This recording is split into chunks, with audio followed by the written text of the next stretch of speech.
There are people in this world whose life is filled with loneliness. Over the last 6 months, I had been bummed out just because I've been out of work. And they will go to any length to fix that. I've been talking to this woman online. She lives in Bulgaria. She is in love with him, and he is in love with her. There was that emotional connection, a virtual girlfriend, I guess you could say. Life is grand. The problem is none of it's true. Not even remotely true. Who did this to your family? I don't know. Are there overseas connections? Did they know where the money was going to? Or is this something more bizarre? He was fixated. What will he do to prevent his fantasy world from being destroyed? He was going to take care of it for me. Uh-oh. Dino, police department's line recorded. Hi, I'm not really sure how to do this, but I'd like to do a welfare check on somebody. His name is Cody Amato. We work together. He didn't show up for work today. I'm not assuming the worst, but this is just very out of character. He hasn't missed a day in 5 years, so people become alarmed when the totally reliable Cody Amato is not where he's supposed to be. Deputies from the Seminole County Sheriff's Department arrive at the family home. Deputy Sheriff doesn't get any response after making numerous attempts to try to alert anybody who's inside the house. Knocked on every window, every door. We gotta go around back this way.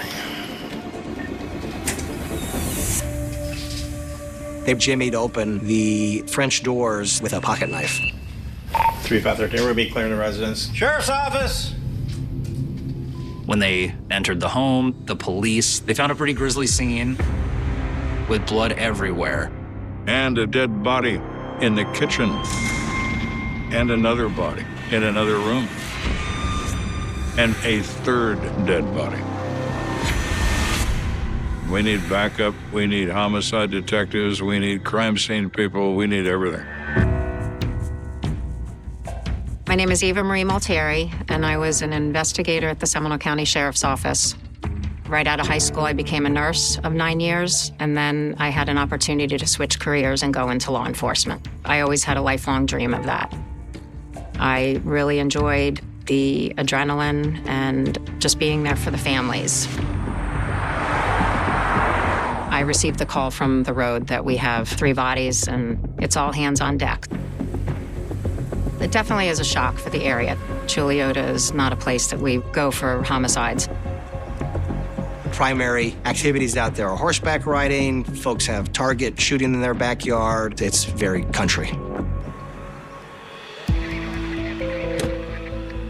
Detective Maltari arrives and is briefed by officers first on the scene. 3 members of this family are dead in this house. A common police expression for such a crime is a family wipeout. When you first enter a crime scene that magnitude with 3 bodies, you're observing everything. Crime scenes will speak to you if you listen. The difficulty is crime scenes only whisper, so you have to pay strict attention to what you're observing.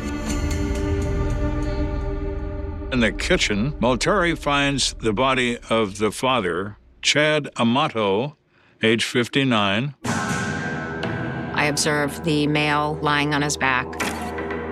There was a lot of blood around him. He had 2 gunshot wounds to the head. He also had a gun holstered on his hip. That certainly stood out. It is unusual for someone to carry a weapon in their own home. However, they're obviously a gun enthusiast family. There were a number of firearms located, a shotgun, rifles, a number of pistols. The Amatos were avid gun folks. We noticed the gun on his hip didn't look like he attempted to take it out. The fact that it was not drawn indicates that Chad Amato didn't know that was coming. Whoever shot him did so from behind him. There's evidence of him having fallen at the sink. There was blood all over the kitchen. Blood was smeared on the ground. It appeared he was crawling away, but then he was shot in the back of the head a second time. It's an execution. There was a lunchbox around him. It appeared he had just come home from work. Multari notices chicken breasts on the kitchen counter that have been thawing. So we're getting ready for dinner when nobody's in any condition to eat. Multari goes into the home office area and finds the body of Margaret, age 61, the mother of Cody and the wife of Chad. She was sitting at her desk and she was slumped over. She had blood around her face and head that we could see. She was shot once in the back of the head, execution style. There's an expended casing on the floor, and it's a 9mm. It appeared that Margaret was working at her desk, and the position that she was in would make us believe that she had no idea that she was going to be shot.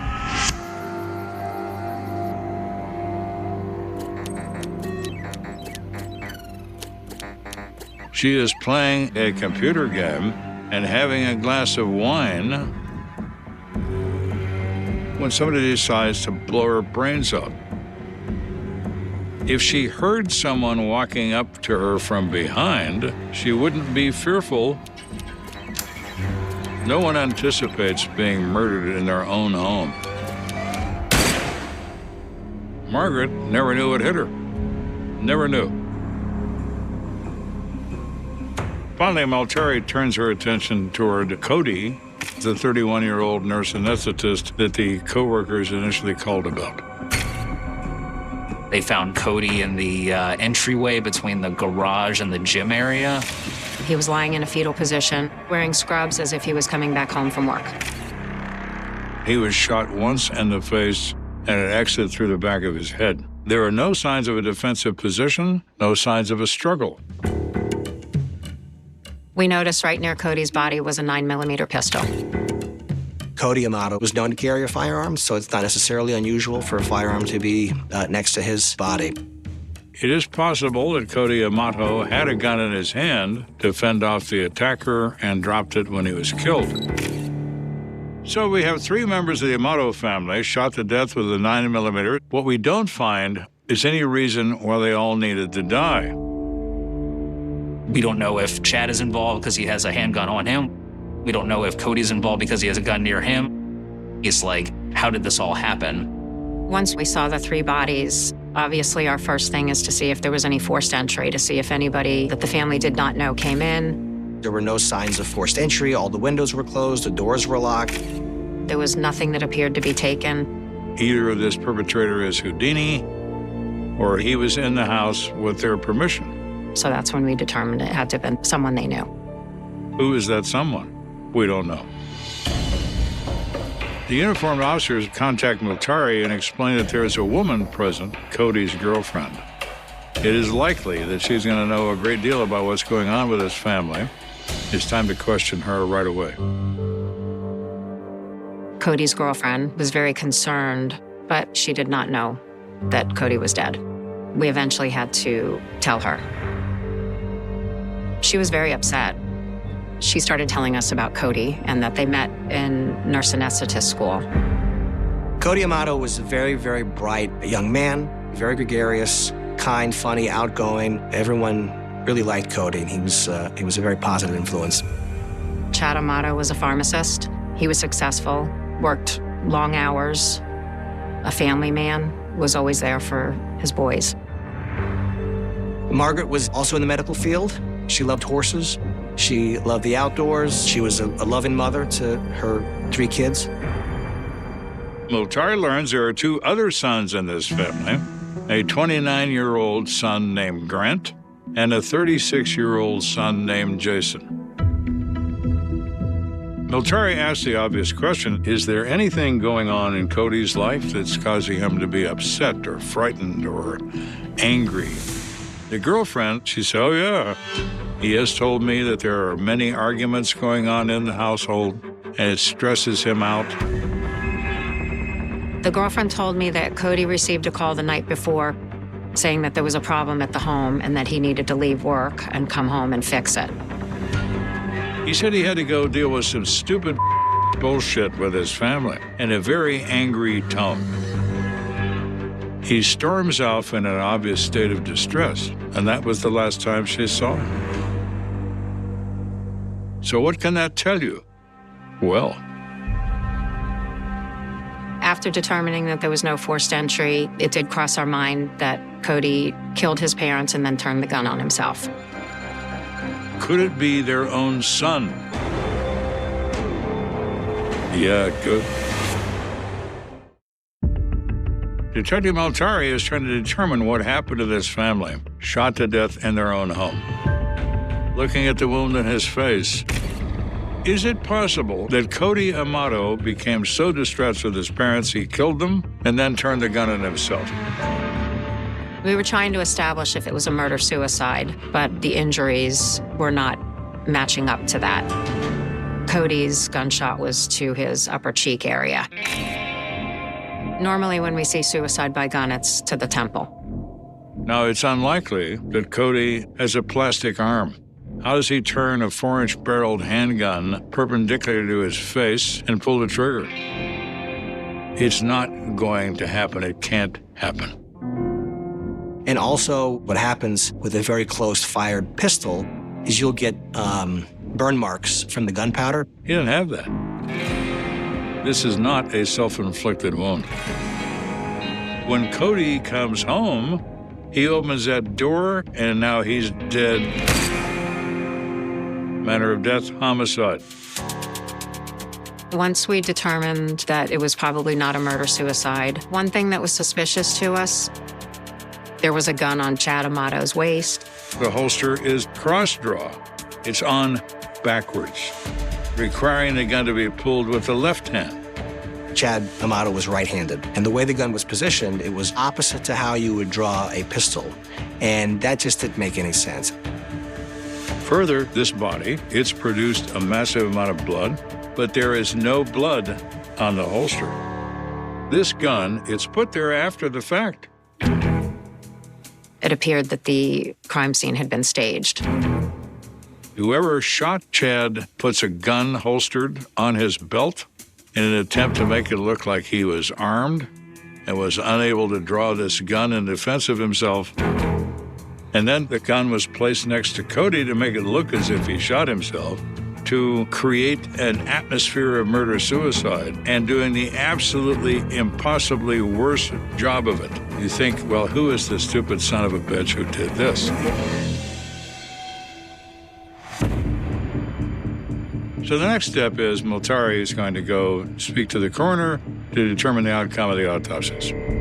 But the coroner notices something interesting about Chad Amato's body that Maltari did not notice at the scene. All of his fingers were covered in blood except for one, and that would have been the right index finger. That was very, very clean. In the vision of the coroner, that someone had taken that dead hand and carefully cleaned the right index finger. That was very odd. What would be the purpose of that?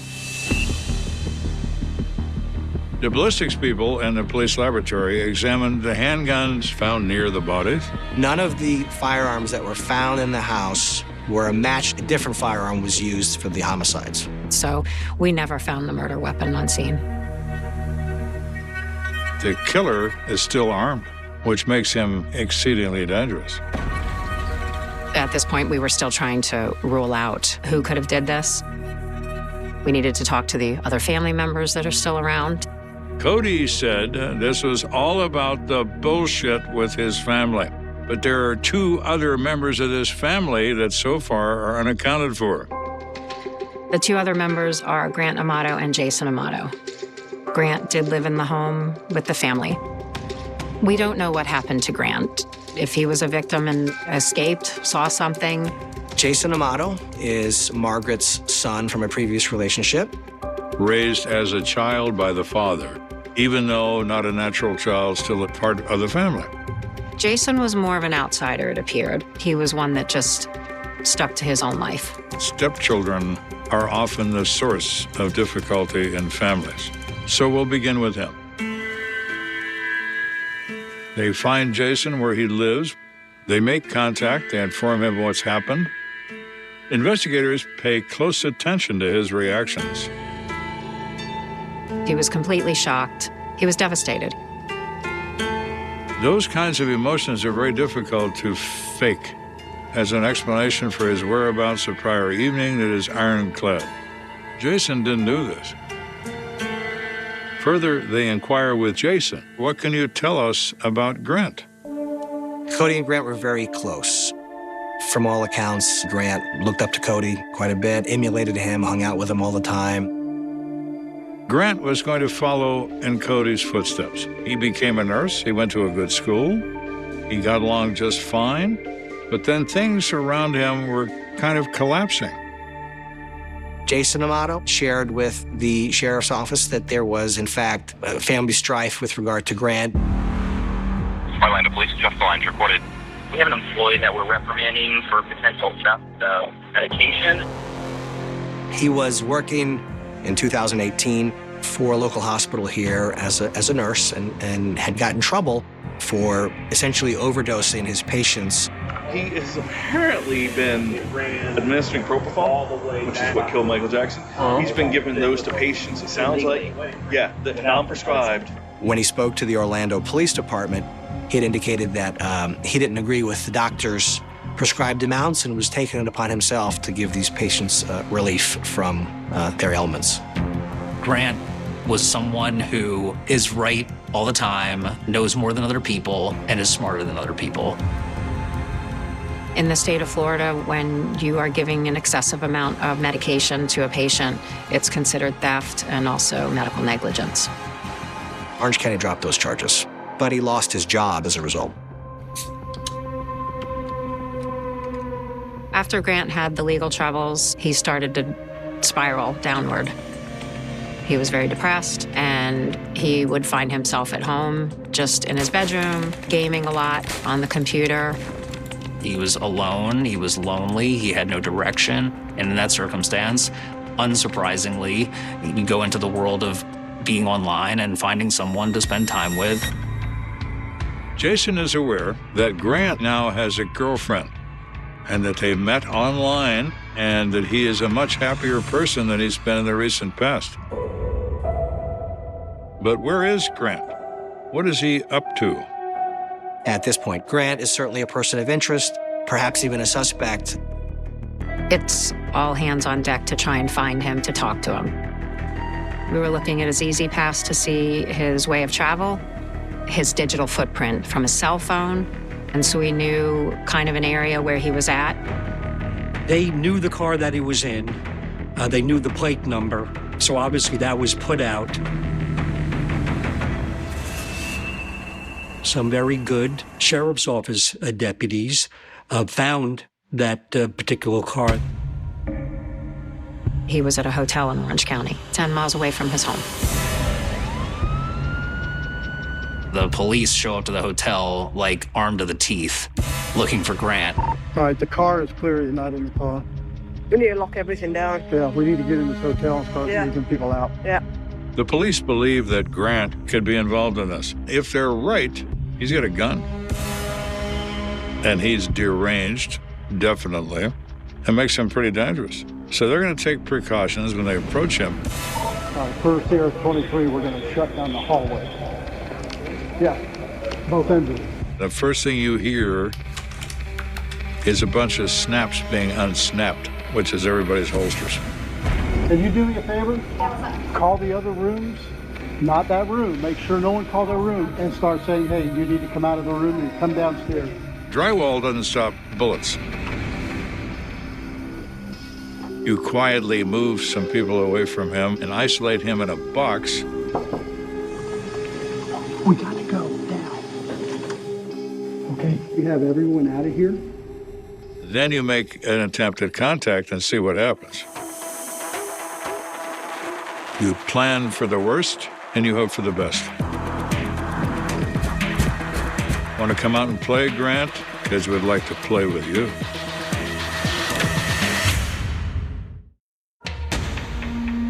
To knock on a door and wonder if it's going to end up in gunfire is an activity that focuses the mind. Let's go. The world slows down. Hold this door. Noise around you stops. and you can feel your heartbeat in your fingertips. It's quite a moment. Get down! I'm going to make sure no weapons. Yep. The door opens, and it's not Godzilla. It's not even a Mothra. It's a little skinny kid who looks like he's scared to death. Well, you must be Grant. He's in his nursing uniform and unarmed. He's completely compliant with them. I mean, I have my like duffel bag and whatnot in there if you guys want to check that. We search the room, we find no gun, no anything. You're being cooperative, sir. We appreciate that. Some Seminole County detectives want to talk to you. When Grant is apprehended at the hotel, he is not charged. I tell him that his family's dead, and he voluntarily went to the Seminole County Sheriff's Office. The forensic team has stayed behind to search the car while Detective Multari and her partners sit down with Grant. Hi, I'm Eva. Hi. How are you? I'm here. So we just want to talk to you a little bit, and we'll get this in and out, be on our way. Okay? They both know that there's no concrete evidence that ties him to this offense. They need something from him. What do you like to do?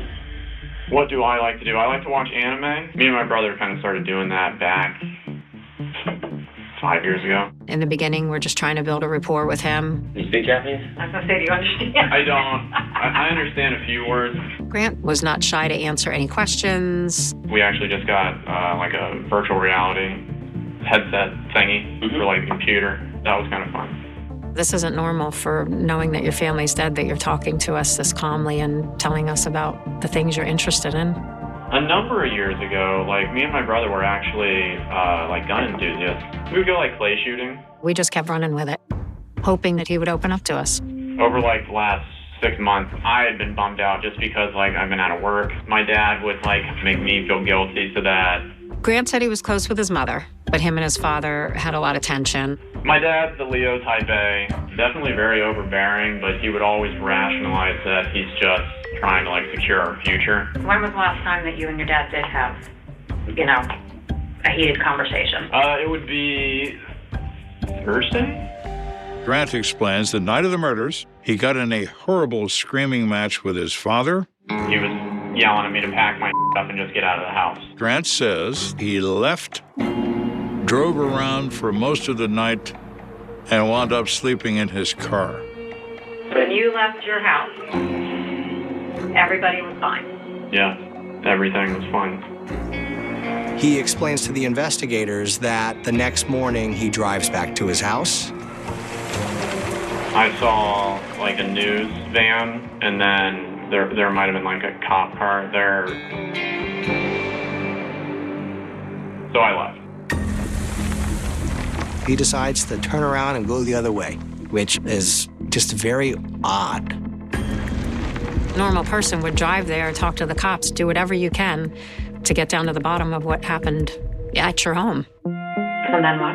I searched for like top stories, Chuliota or something like that. And found what? And then I saw that there was shootings. Well, what was your thoughts when you reviewed that story? I was freaking out and I didn't know what to do. Grant says that he becomes frightened by this and decides to get a hotel room. What? Grant is telling these detectives a story that would insult a 3-year-old. So what do you think happened? I don't know what happened. He's obviously lying, and he's getting more agitated now that we keep questioning him about it. So they ask him, you say you had a heated argument with your father. Why did he say you needed to go? What was his reasoning? Over the past 4 months or something like that, I've been talking to this woman online. Grant indicates that him and his father get into an argument about his girlfriend. Grant says, well, he completely disapproves of my girlfriend, Sylvie. Where's she at? She lives in Bulgaria. Where? Bulgaria. Bulgaria, you say? That's not exactly next door to Orlando, Florida. Who's she? She's as embarrassing as it is. She's a cam model. A what? A cam model. It's like a virtual girlfriend, I guess you could say. and goes on to explain, I buy time to chat with her and have her do things for me. Some of it sexual, some of it not sexual. Because there was like that emotional connection, I guess you could say, between her and me. Like I like, you know, it felt like a relationship. So, how are you? He was telling us that it was his girlfriend and that he was in love with her and she was in love with him. I mean, how true can that be? You're paying her for your time. That's not a true relationship, but that's what he believed. Don't say to me, I can't possibly love this girl, because I do. He is holding on to sanity by a thread. What happens if somebody cuts the thread?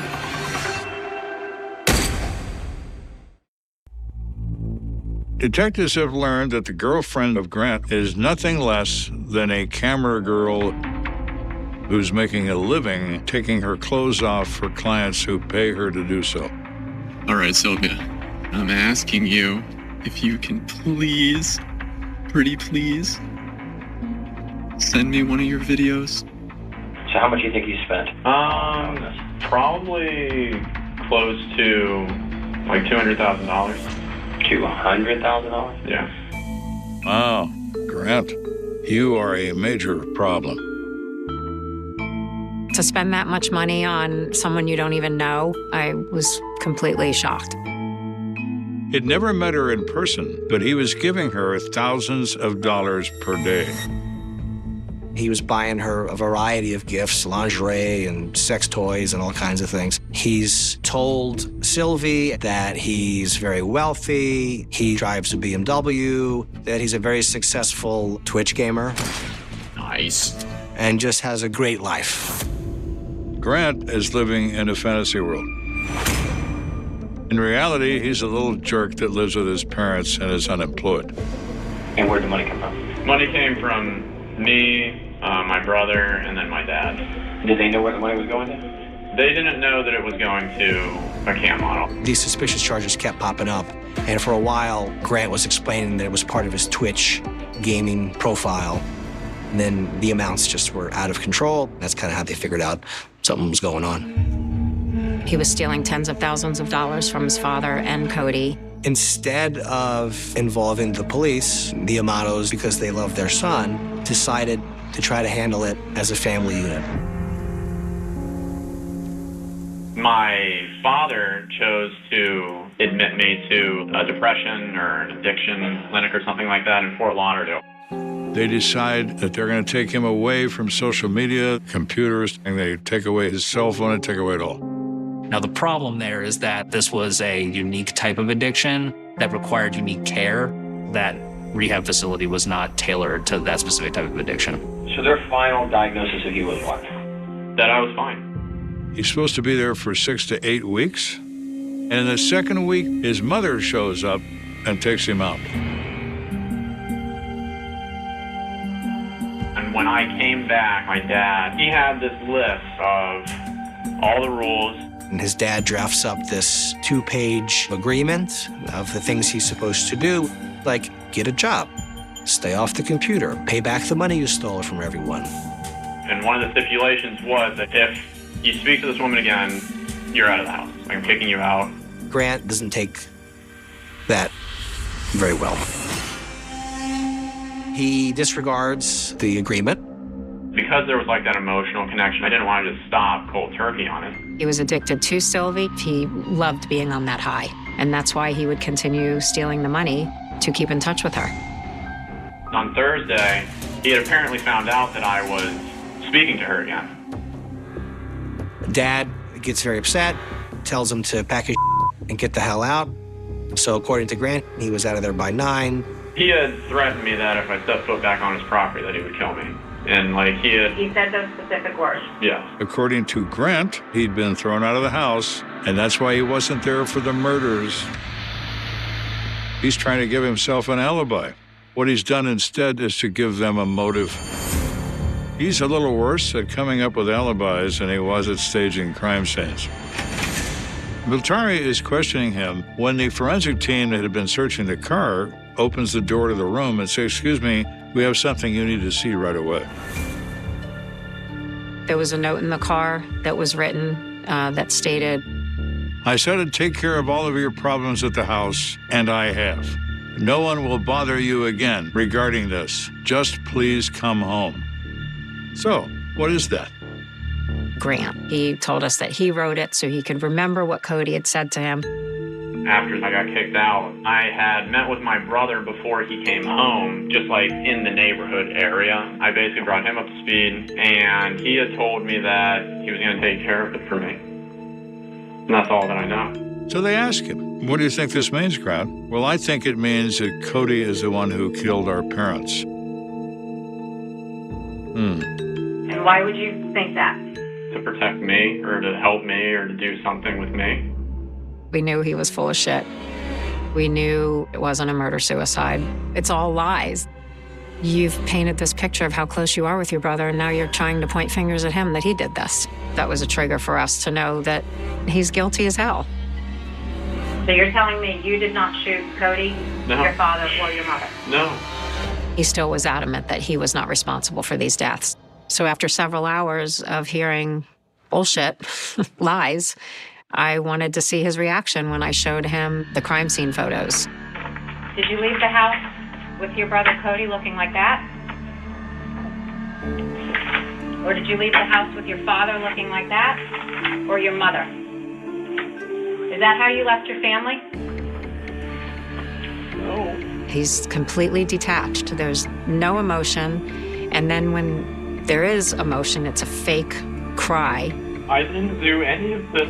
You could see right through him. If you were the one that's been depressed, you were the one that owes money, you were the one that got into a confrontation with your father, who did this to your family? I mean, I don't know, like, what more I can say. He is a sociopath. Eyes like a shark. Nothing. No feelings. No anything. Detectives try one last tactic. To send Jason in alone and speak to his baby brother. We were hoping Jason would get through to him to give us some type of answer. I'm going to ask you plain out. You are not part of it anyway. No. Things aren't adding up. I'm really confused, Grant. Jason, he's very emotional. He doesn't know what to think. He doesn't understand how it led up to this point. I need you to be honest with me, man. He was just trying to be consoling and being a loving brother, just again to try to build that rapport for Grant to open up to him. I don't know. I don't have the answers. And he never did. You already made the decision on whether or not they can live or not. That's not your job. All right, I'm ready. I do love you, though. Just remember that. Just like Mom, Cody, and Dad loved you. I was frustrated. I knew he wasn't going to break. It's an attempt, and a reasonable one, that might work, except it didn't. Do you have anything else you need to talk about before we let you go? Because now's your time. You know that. Mm-hmm. You can live with yourself knowing that you're not going to tell us the truth. I've said what I can say. I said what I can say. That's his last words to me. Nothing to try and convince us that he was not the one who committed these crimes. Grant Amato is as guilty as the day is long, but they are forced to say the dreaded words, "Thank you for coming in, you're free to go." It's the last thing you want to do, because you never know if he's going to find a way to make himself disappear.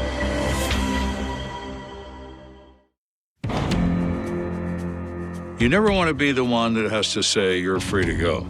You're the one that wants to say, "Stand up and turn around, you're under arrest." So we take Grant to a hotel room, and several deputies were placed at the hotel to watch him because we needed time to gather enough for an arrest warrant. Because the sheriff's office knew that Grant was tied to the digital world,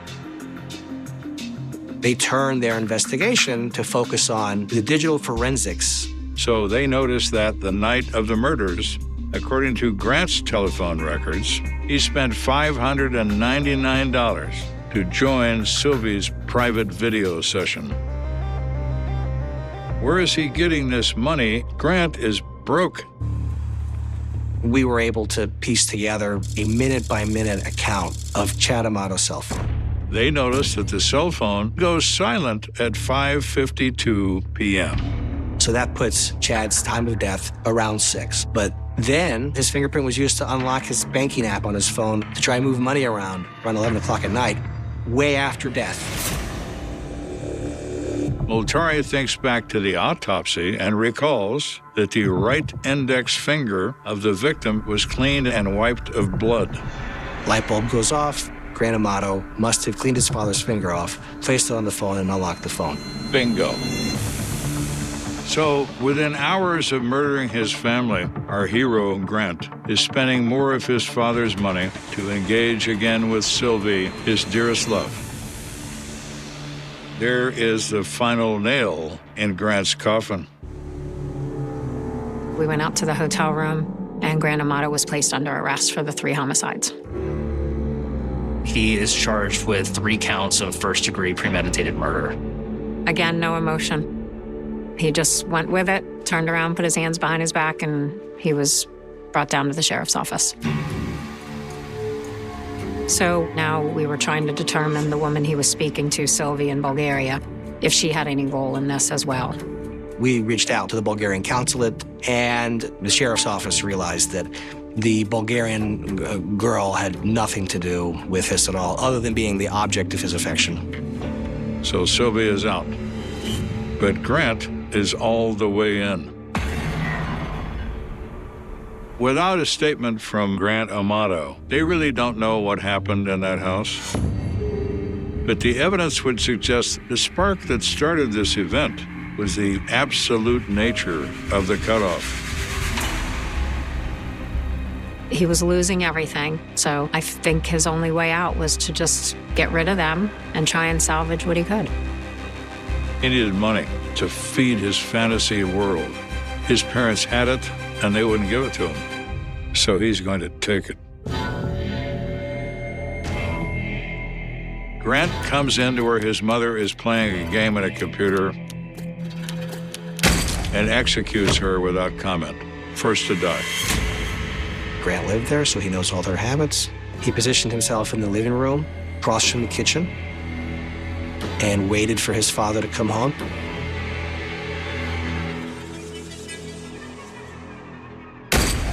Bullet goes in the back of Chad Amato's head. He falls to the ground. He's crawling on the floor. Grant walks over top of him, puts the second bullet in the back of his head. Then Grant puts a gun holstered on his belt in an attempt to make it look like he was armed and was unable to draw this gun in defense of himself. Grant makes a phone call to his brother Cody to lure him home. Cody walks into the doorway to the interior of the home and is immediately shot in the face with a 9mm. Our hero throws a gun on the floor to make it look as if Cody killed everybody and killed himself. He is thinking he's being very clever, but he puts the wrong gun on the floor. It's not the murder weapon. He is an idiot. I think Grant thought he had the plan figured out perfectly, and it clearly didn't work out that way.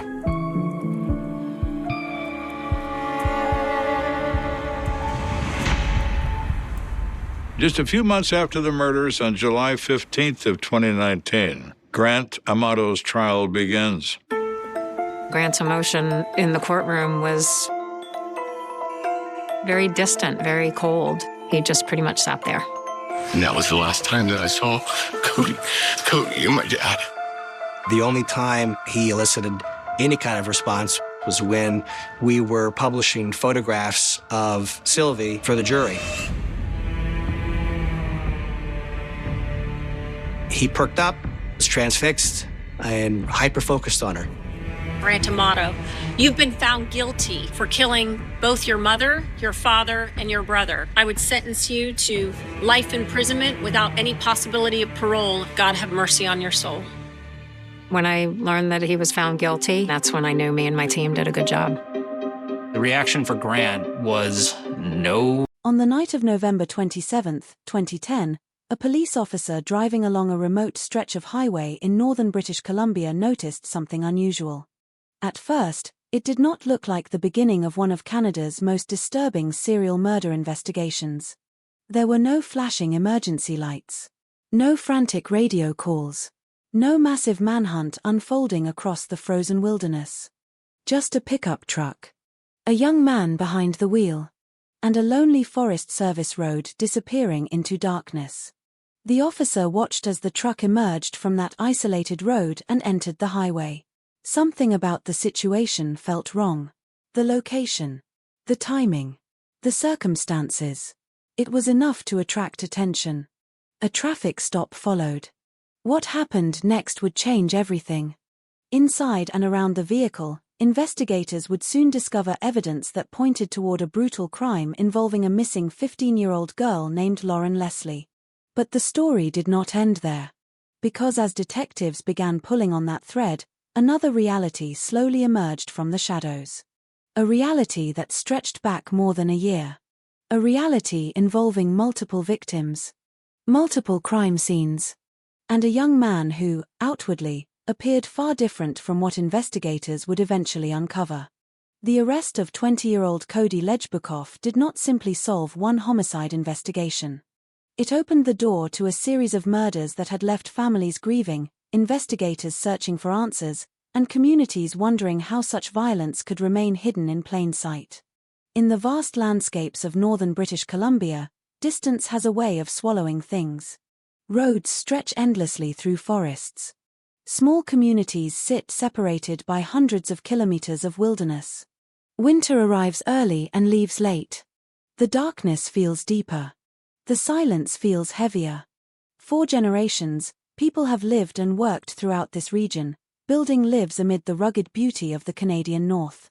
But beauty can sometimes conceal tragedy. Long before Cody Lejbukoff's name became known across Canada, fear already existed in parts of northern British Columbia. Stories of missing women had haunted families and communities for years. Questions lingered. Some were answered. Many were not. Against that backdrop, the disappearance of another young woman might not immediately appear connected to a larger nightmare. Yet investigators would eventually discover that several lives had become linked through a chain of violence that few could have predicted. The victims came from different backgrounds. They lived different lives. Their paths crossed different roads. But each left behind people who loved them. People who waited for phone calls that never came. People who searched for answers long after hope had begun to fade.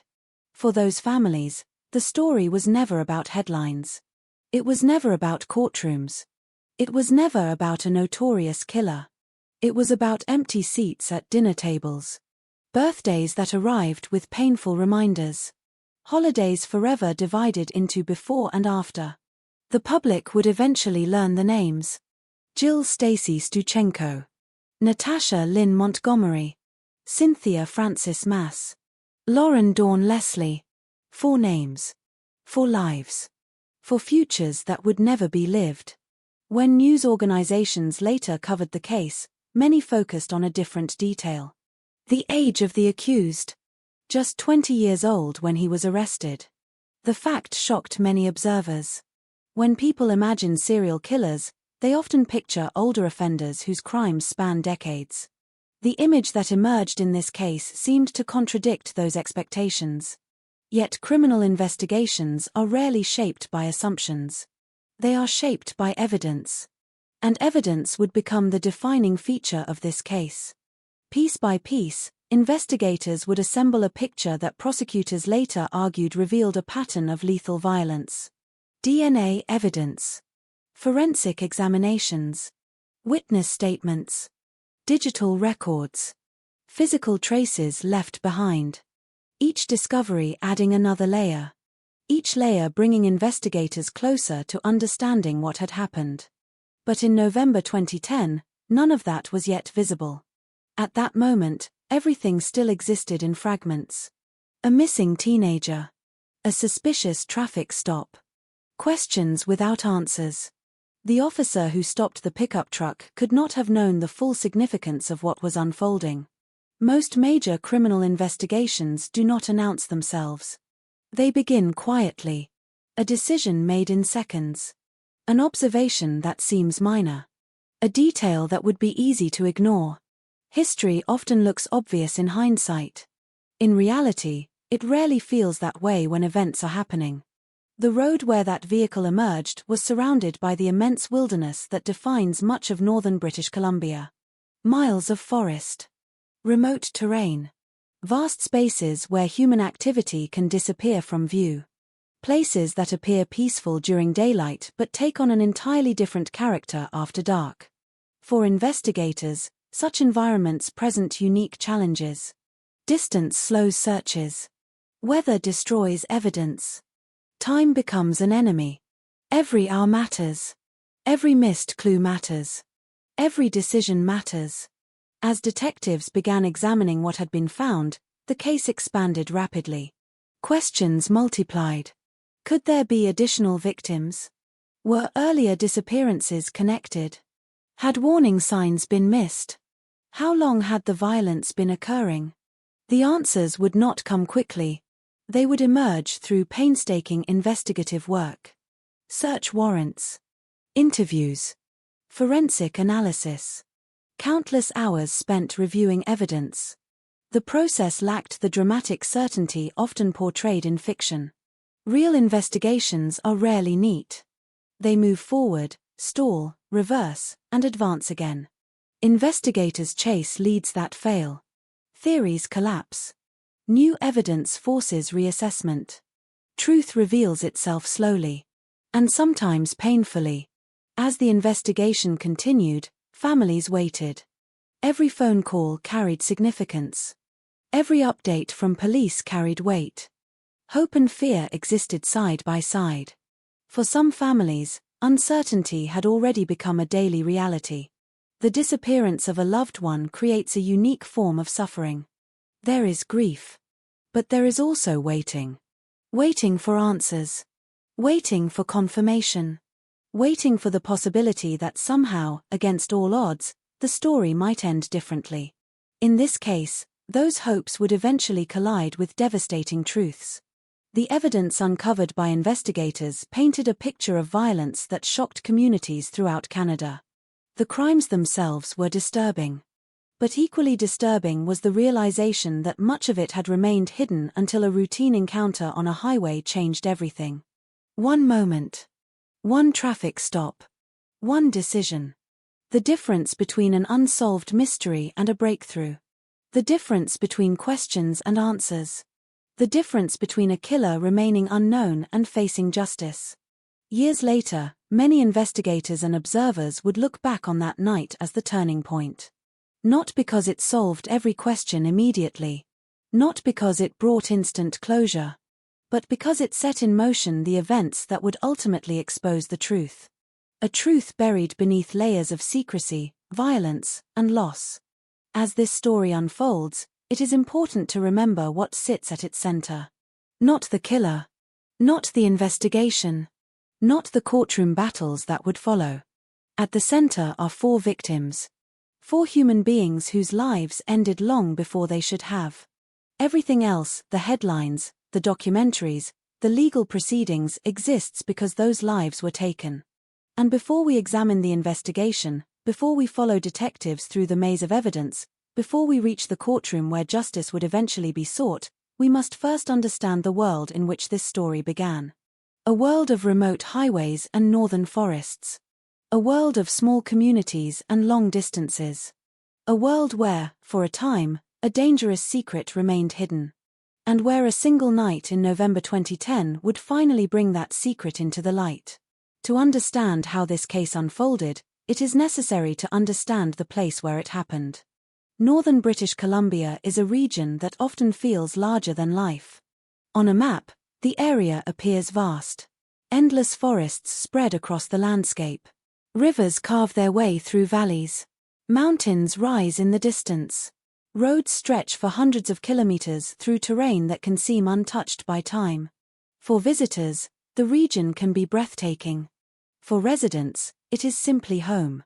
Communities across northern British Columbia have long been built around resilience. Logging, mining, transportation, agriculture, and resource industries helped shape the identity of the region. People learned to live with harsh winters, long distances, and the realities that come with life far from major urban centers. Among those communities sits Prince George. Often referred to as the northern capital of British Columbia, Prince George serves as a hub for the surrounding region. Highways connect it to smaller communities scattered across immense distances. People travel there for work, education, healthcare, shopping, and countless other necessities. In many ways, Prince George represents a meeting point. Different backgrounds, different cultures, different life stories. People arrive, people leave. Some stay for generations. Others pass through for only a short period. By the late 2000s, the city had become an important center for northern British Columbia. Yet like many communities, it also faced challenges. Economic uncertainty affected some families. Substance abuse touched parts of the population. Vulnerable individuals sometimes found themselves living on the margins of society. These realities were not unique to Prince George. Similar struggles could be found in communities throughout Canada. But when tragedy strikes, those vulnerabilities can become painfully visible. Long before the name Cody Lejbukoff appeared in headlines, another shadow already hung over parts of northern British Columbia. It was a shadow associated with disappearances. For decades, families had searched for loved ones who vanished along routes connecting remote communities. Some cases received national attention. Others faded from public view. Many remained unsolved. The region became associated with questions that lingered for years. Questions about safety. Questions about justice. Questions about whether enough had been done to protect vulnerable people. One roadway in particular became known far beyond the borders of British Columbia. Highway 16. Over time, portions of that route became associated with numerous disappearances and deaths. Media reports eventually gave the corridor a haunting name, the Highway of Tears. The phrase carried enormous emotional weight. For families of missing individuals, it represented loss. For communities, it represented fear. For investigators, it represented a collection of cases that demanded answers. Not every crime in northern British Columbia was connected to the Highway of Tears. Not every disappearance shared the same circumstances. Yet the existence of that history influenced how people viewed new cases whenever they emerged. When another person disappeared, families often worried about the worst. The fear was not abstract. It was rooted in real experiences. Real grief. Real uncertainty. Against that backdrop, life continued. Children went to school. Parents went to work. Teenagers planned for the future. People celebrated birthdays and holidays. Communities gathered for sporting events, family dinners, and local traditions. Most days passed without incident. Most people never imagined becoming part of a criminal investigation. That is one of the most unsettling aspects of many true crime stories. The individuals at the center rarely know they are approaching a turning point. Life appears ordinary until suddenly it is not. A normal day becomes the last normal day. A routine conversation becomes the final conversation. A familiar drive becomes a journey from which someone never returns. The years between 2009 and 2010 would eventually become associated with exactly that kind of tragedy. At the time, however, the future remained unknown. The victims whose names would later become linked through investigation were living separate lives. Their stories did not appear connected. Their backgrounds were different. Their experiences were different. The people who knew them could not have foreseen how those stories would ultimately intersect. For investigators, one challenge would later become immediately apparent. Northern British Columbia provides countless places where evidence can be lost. Forested areas stretch across enormous distances. Remote roads receive little traffic. Weather conditions change rapidly. Snow, rain, wind, and wildlife can all affect a crime scene. Time often works against investigators. Every passing day increases the difficulty of finding answers. Every mile of wilderness expands the search. Every unanswered question creates another obstacle. Those realities have shaped criminal investigations throughout the region for decades. Detectives working in northern communities frequently confront logistical challenges unfamiliar to investigators in major metropolitan areas. Travel takes longer. Search areas are larger. Resources may be spread across significant distances. The environment itself becomes part of the investigation. Sometimes it helps. Sometimes it hinders. Often it does both. By 2010, no one looking at Prince George from the outside would have recognized that a major criminal case was quietly developing beneath the surface. The city continued functioning as it always had. Traffic moved along familiar routes. Businesses opened each morning. Families gathered each evening. Life appeared normal. Yet somewhere within that normality, investigators would later discover evidence of extraordinary violence. One reason the case captured public attention was the contrast between appearances and reality. Many notorious offenders become subjects of fascination because people struggle to reconcile what they see with what they later learn. The gap between public image and criminal behavior often raises uncomfortable questions. How much do we really know about the people around us? What warning signs are visible? Which warning signs only become obvious after tragedy occurs? Those questions would emerge repeatedly as details of the investigation became public. Communities across Canada watched the story unfold and attempted to make sense of it. But before arrests, before trials, and before national headlines, there was simply a region living its daily life. A region shaped by geography. A region shaped by history. A region shaped by both beauty and hardship. The forests surrounding Prince George are often described as majestic. In photographs, they appear almost endless. Towering trees line remote roads. Rivers cut through the landscape. Wildlife moves through areas where human presence feels temporary. The scenery can inspire awe. Yet wilderness possesses another quality as well. It can conceal. Distance can conceal. Isolation can conceal. Darkness can conceal. For investigators, that reality would eventually become deeply significant. As evidence emerged, detectives would find themselves piecing together events that had occurred across different locations and different periods of time. The geography of the region was no longer merely background scenery. It had become part of the story. And while the public still knew little about what was happening behind the scenes, investigators were beginning to assemble fragments of a much larger picture. A missing person report here. A forensic lead there. A witness statement. A laboratory result. A timeline slowly taking shape. At first, those fragments did not necessarily reveal the full truth. Investigations rarely begin with certainty. They begin with possibilities. Then those possibilities are tested. Some survive scrutiny. Others collapse. What remains eventually forms the foundation of a case. In northern British Columbia, that process was unfolding quietly. Families searched for answers. Police followed leads. Communities waited. And beneath the surface of everyday life, a series of events was moving toward a moment that would ultimately change everything. The turning point had not yet arrived. The traffic stop that would later become famous had not yet occurred. The courtroom battles were still years away. The public did not yet know the names that would dominate news coverage. But the stage had already been set. The landscape. The communities. The victims. The unanswered questions. All of the pieces were already present. They simply had not been connected yet.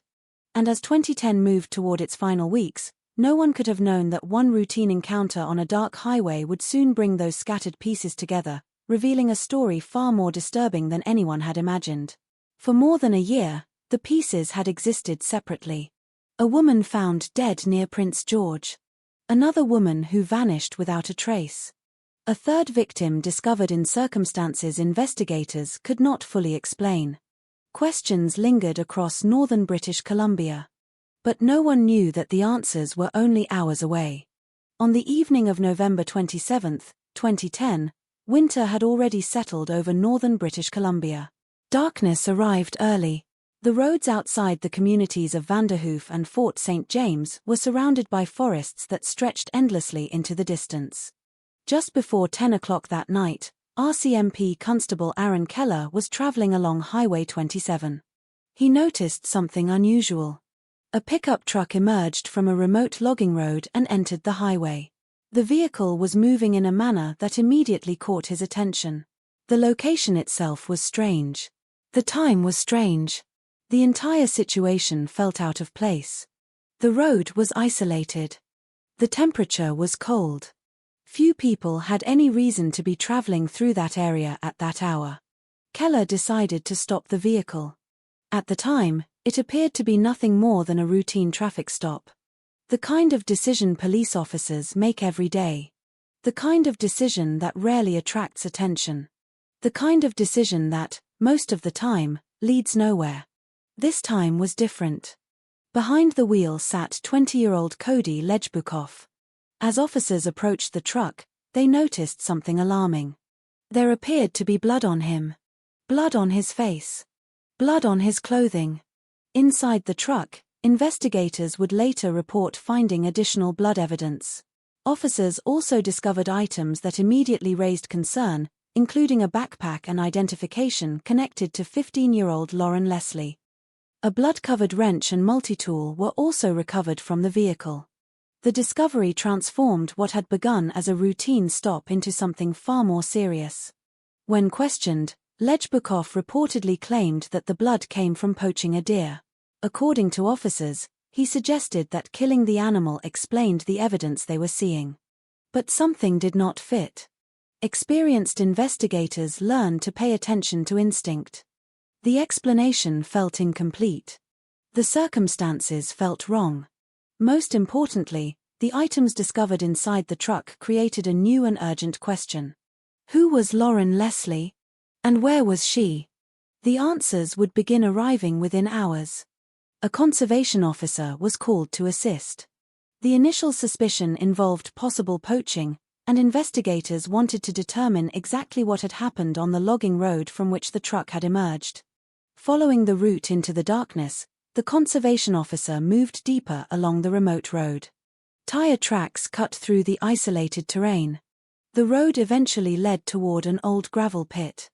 The surrounding wilderness seemed silent.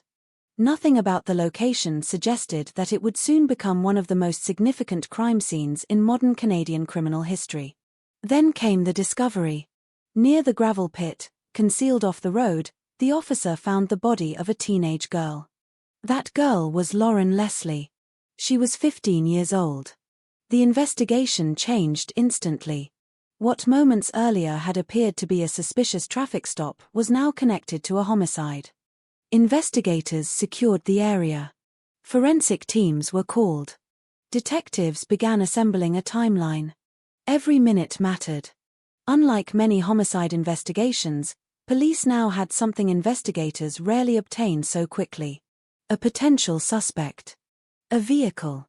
Physical evidence.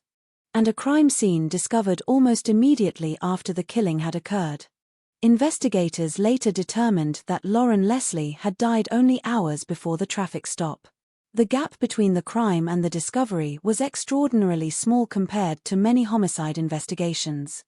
That fact would prove crucial. Evidence had not yet disappeared. Weather had not yet erased traces. Time had not yet created the obstacles that often frustrate investigators. The crime scene became the starting point for a much larger investigation. Detectives worked to reconstruct Lauren's final known movements. Evidence showed that she and Lejbukov had communicated prior to meeting. Investigators later recovered electronic communications that helped establish contact between them before the events of November 27. The significance of those communications would become clearer as the case progressed. But in those first hours, investigators focused on understanding the immediate evidence. The truck. The blood. The belongings. The location. Every item had potential importance. Every detail required documentation. Every discovery generated new questions. As forensic specialists examined the evidence, another realization slowly emerged. This investigation might not be limited to a single homicide. Certain aspects of the case appeared familiar to investigators. Northern British Columbia had already experienced unsolved murders and disappearances involving women. Detectives began reviewing existing files. They compared evidence. They examined timelines. They looked for connections. What they found would eventually reshape the entire investigation. The homicide of Lauren Leslie was no longer standing alone. The evidence was beginning to point toward something larger. Something investigators had not anticipated when they first arrived at the scene. Search warrants followed. Properties connected to Lejbukov were examined. Vehicles were processed. Personal belongings were seized. Laboratories began the painstaking work of analyzing biological evidence. DNA testing became one of the most important tools available to investigators. Results did not arrive overnight. They never do. Forensic investigations require patience. Samples must be collected carefully. Evidence must be preserved correctly. Laboratories must verify findings repeatedly. But as those results returned, investigators began uncovering links that would dramatically expand the scope of the case. Evidence connected Lejbukov to victims whose cases had remained unresolved. Jill Stacy Stuchenko, Cynthia Francis Mass, Natasha Lynn Montgomery. The names emerged one by one. The investigation that began beside a dark highway was becoming a serial murder investigation. For detectives, the realization carried enormous weight. Each new connection represented another victim, another family, another tragedy. Investigators now faced the challenge of reconstructing events that stretched back more than a year. They reviewed missing person reports, witness statements, forensic records, telephone data, digital communications. The workload expanded rapidly. Thousands of investigative hours would eventually be dedicated to the case. Yet everything traced back to that single night. That single traffic stop. That single decision by an officer who felt something was not right. Years later, many people would view November 27, 2010, as the moment the entire case broke open. Not because investigators immediately knew every answer. They did not. Not because the evidence instantly revealed the full truth. It did not. But because it provided the first clear path toward understanding what had happened. The discovery of Lauren Leslie's body was heartbreaking for her family. It was devastating for everyone who cared about her. But it also ensured that investigators could begin seeking justice before crucial evidence vanished. Had the truck not been stopped that night, events might have unfolded very differently. The road was remote. The location was isolated. The wilderness surrounding the area was immense. Time could have erased evidence. Weather could have altered the scene. Critical clues might never have been recovered. Instead, investigators were given an opportunity that homicide detectives rarely receive. A chance to begin immediately. A chance to follow fresh evidence. A chance to connect crimes that otherwise might have remained separate. As the investigation expanded, detectives realized they were no longer dealing with a single act of violence. They were confronting a pattern. A pattern that would eventually lead to one of the most significant serial murder convictions in modern Canadian history. The discovery phase of the case was over. The hunt for answers had truly begun. And the deeper investigators looked, the darker the picture became. In the beginning, investigators were dealing with what appeared to be a single homicide. A teenage girl. A remote logging road. A traffic stop that revealed a crime happening only hours after it occurred. Everything pointed toward an urgent but contained investigation. But that perception did not last long. Once Lauren Leslie's case was confirmed as a homicide, the focus of the Royal Canadian Mounted Police expanded almost immediately. Investigators understood that the circumstances surrounding her death could not be viewed in isolation. The location, the timing, and the evidence recovered from the suspect's vehicle suggested a level of complexity that demanded deeper examination. The first step was to stabilize the core evidence. The vehicle that had been stopped on November 27, 2010 became one of the most important pieces of the entire case. It was carefully processed for biological traces, trace evidence, and any objects that could establish connections between individuals, locations, and events. Items recovered from inside the truck, including personal belongings linked to Lauren Leslie and blood evidence, were documented and sent for forensic analysis. At the same time, investigators began reconstructing the final movements of Lauren Leslie. Her communications prior to her death became a critical focus. Electronic evidence showed contact between her and Cody Lejbukov before the night she disappeared. That connection provided investigators with a clearer timeline, establishing that the two had interacted shortly before the homicide occurred. With that foundation in place, the investigation began to widen. Detectives assigned to the case reviewed missing persons files from the surrounding region. Northern British Columbia had, over time, accumulated several unresolved cases involving women who had disappeared or been found deceased under suspicious circumstances. At the time of Lauren Leslie's death, those files had not yet been formally connected to a single suspect. But now investigators had a name: Cody Lejbukov. Once his identity was established as a central figure in the Lauren Leslie case, police began examining whether there were any links between him and other unresolved investigations. That process involved cross-referencing forensic databases, reviewing DNA samples, and comparing evidence from different crime scenes. It also involved re-interviewing witnesses from earlier cases and re-examining physical evidence that had been collected but not fully linked to any suspect. The forensic work became one of the defining elements of the case. DNA evidence, in particular, played a crucial role. Biological traces collected during the investigation were compared against evidence from other crime scenes. Over time, these comparisons revealed connections between Lejbukov and additional victims whose cases had remained unresolved.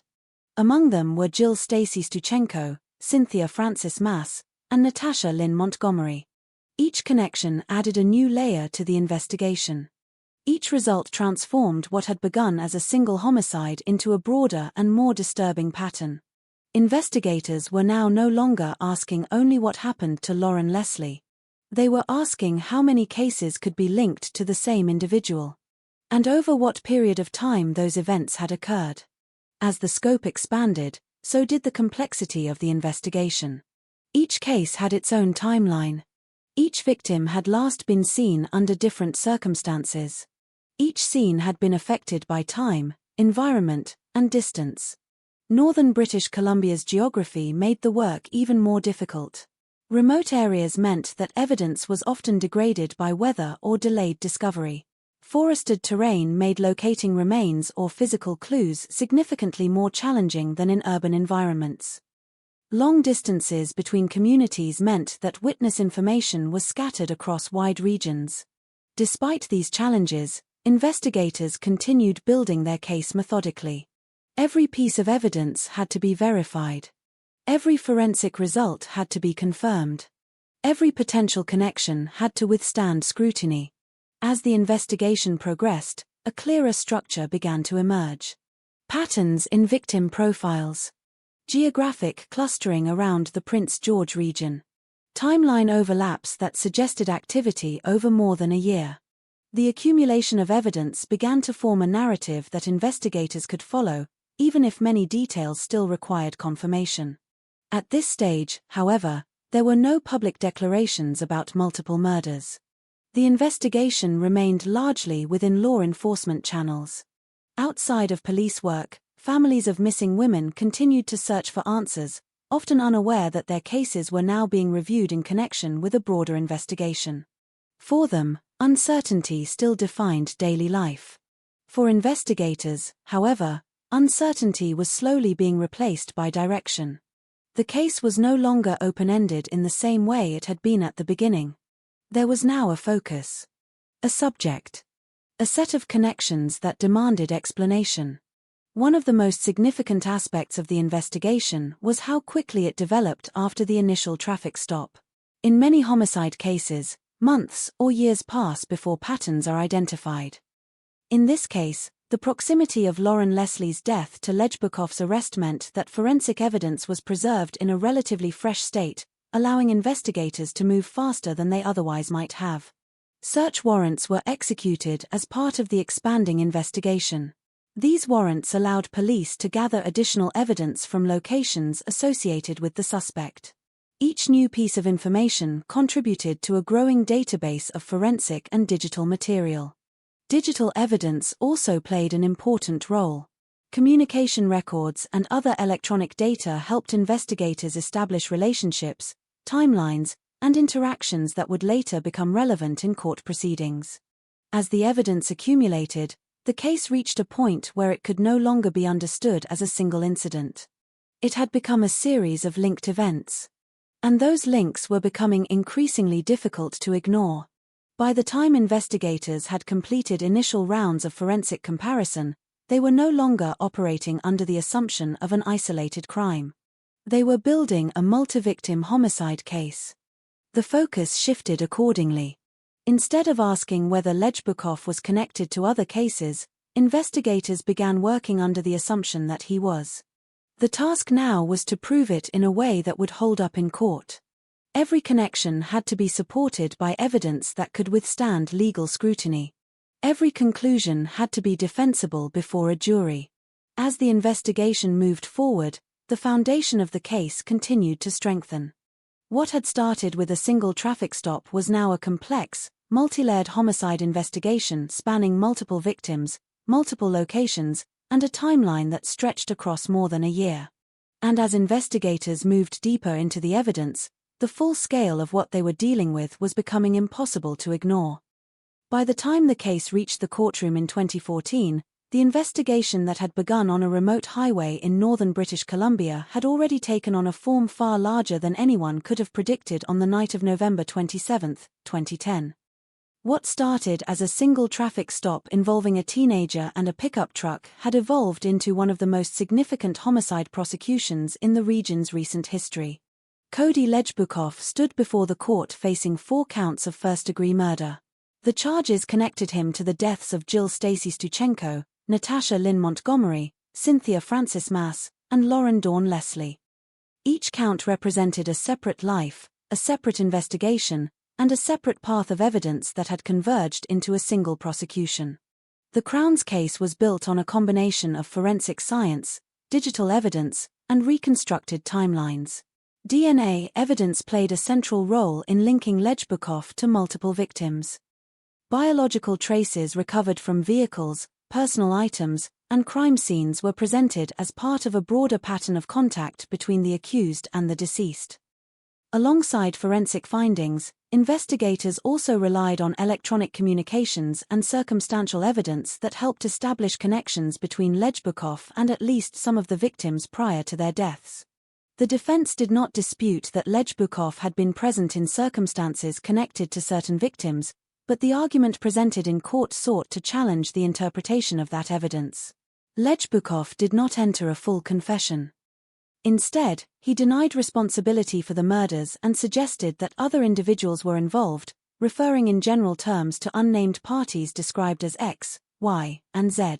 This position placed the burden back on the Crown to demonstrate, beyond reasonable doubt, that the accused was responsible for each of the deaths independently.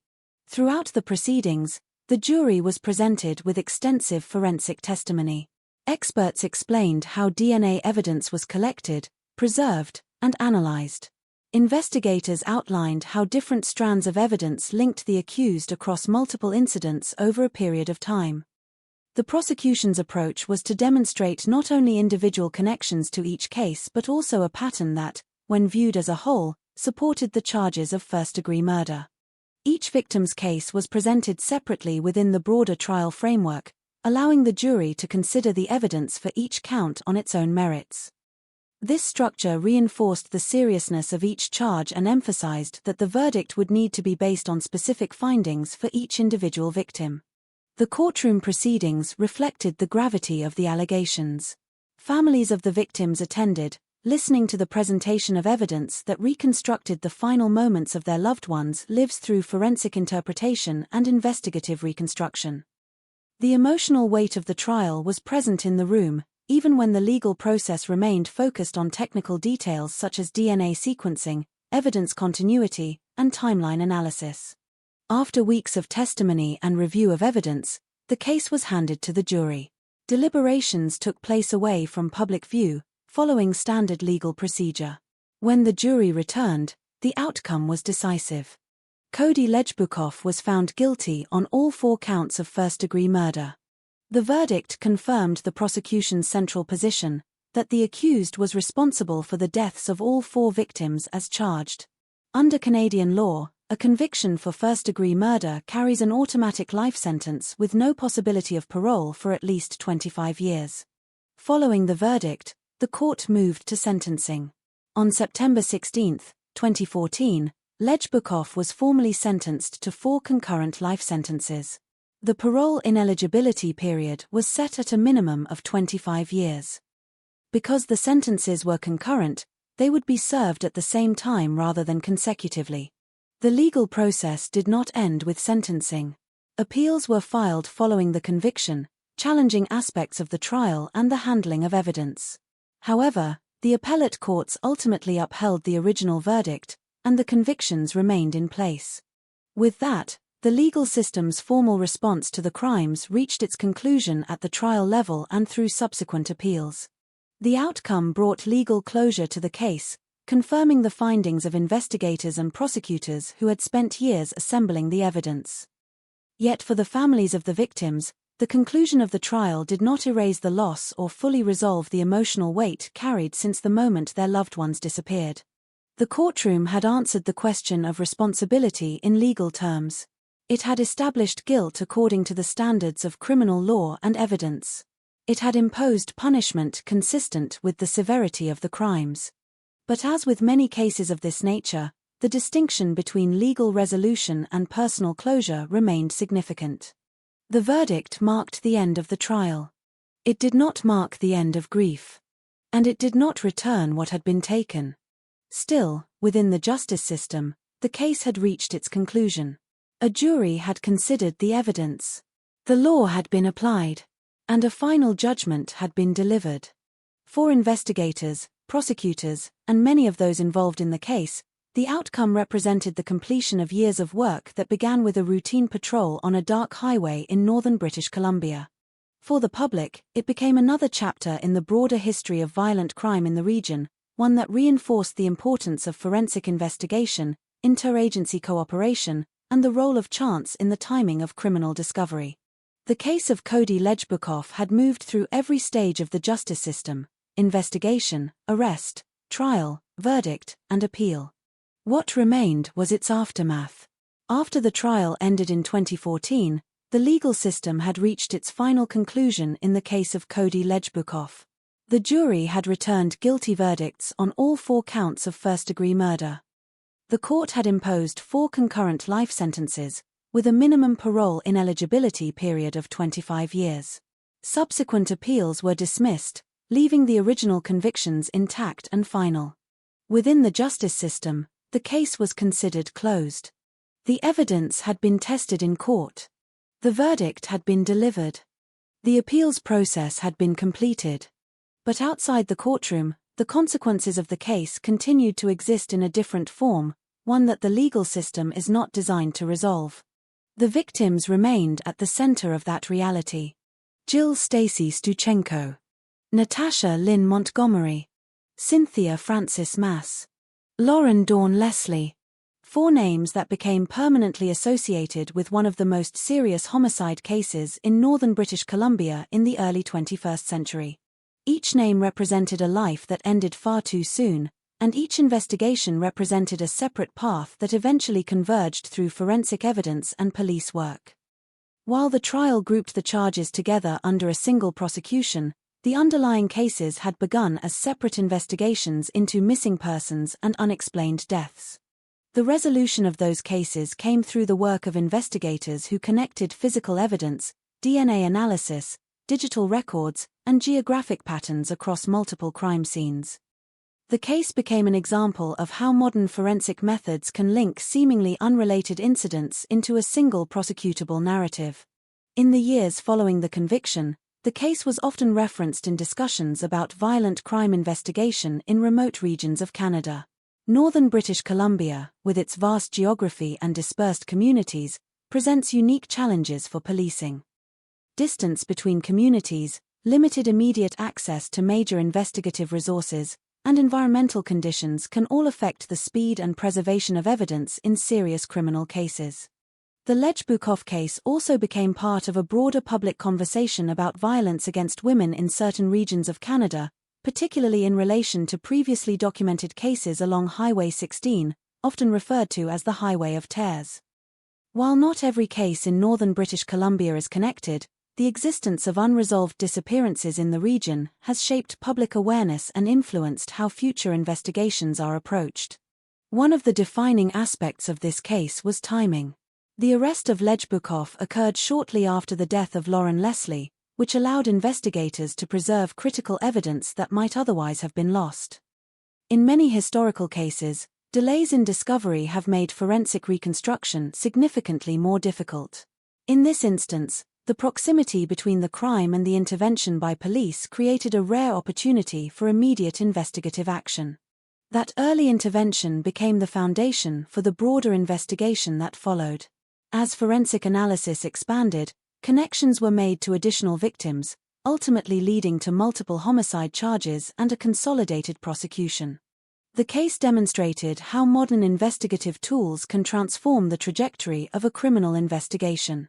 DNA analysis, digital communication records, and coordinated interagency work allowed investigators to build a comprehensive evidentiary framework.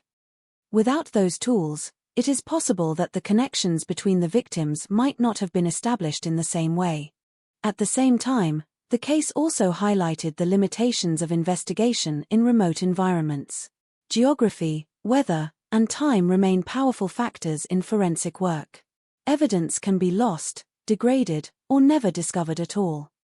Investigators in northern regions often work against conditions that are fundamentally outside their control. Public response to the case, particularly after the conviction, reflected a mix of reactions. There was recognition of the successful prosecution and the role of forensic science in securing the verdict. There was also continued reflection on the vulnerability of individuals in certain social and geographic contexts, and on the importance of early intervention in missing persons cases. Over time, the case became part of criminal justice discussions in Canada, often cited in relation to serial homicide investigation, forensic linkage analysis, and the importance of rapid response in rural and remote policing. For the families of the victims, the conclusion of the trial marked a legal endpoint, but not a personal one. The justice system could determine guilt and impose punishment, but it could not reverse the events that led to the charges. That distinction remains one of the central realities in cases of violent crime. The conviction ensured that the individual responsible was held accountable under the law. It also ensured that the official record of the case was established through evidence presented in court and tested through legal process. As time moves forward, cases like this remain part of the historical record of criminal justice in Canada. They are studied for their investigative methods, their forensic developments, and their procedural outcomes. They also remain reminders of the human impact behind legal proceedings that can sometimes appear technical or procedural from the outside. The story of Cody Lejbukov does not end with the verdict alone.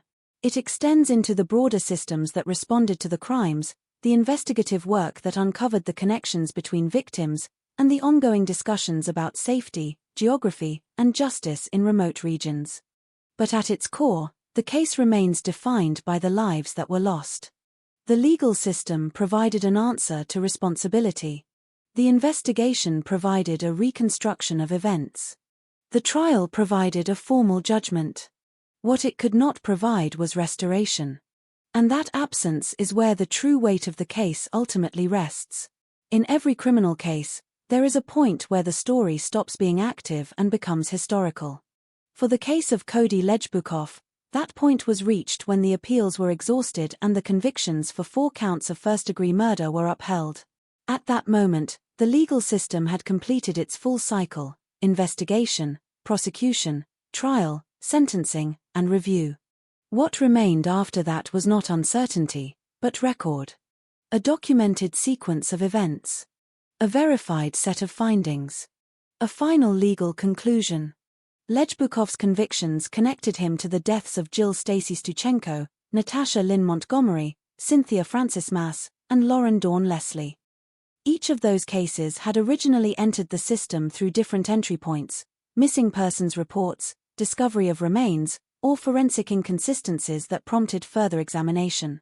Only later did they become part of a unified investigation.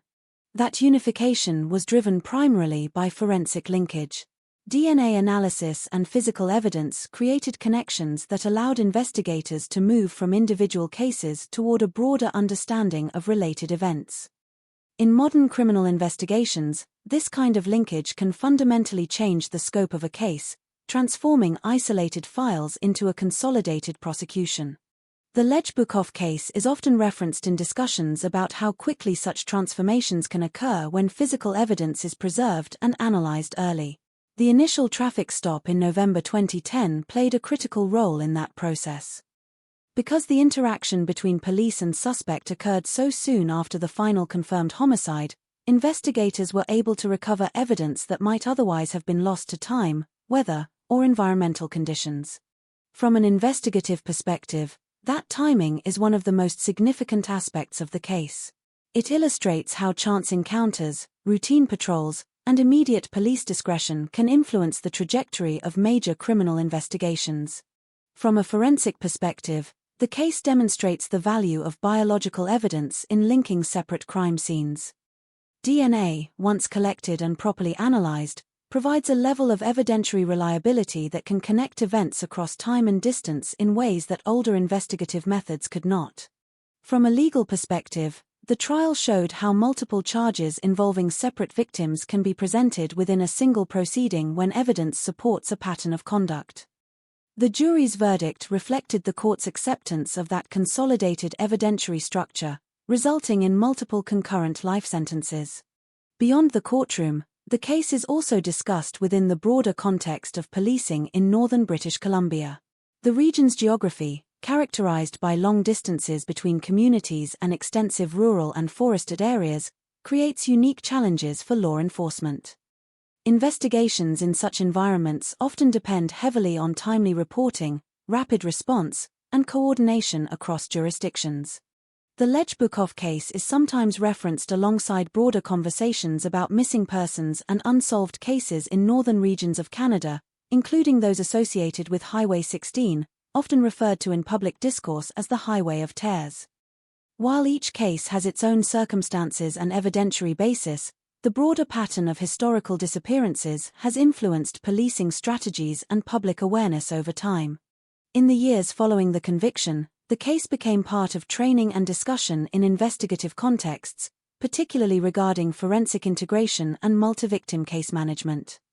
It is studied not for its notoriety alone, but for the way different investigative disciplines, field policing, forensic science, digital analysis, and legal prosecution intersected to produce a unified outcome.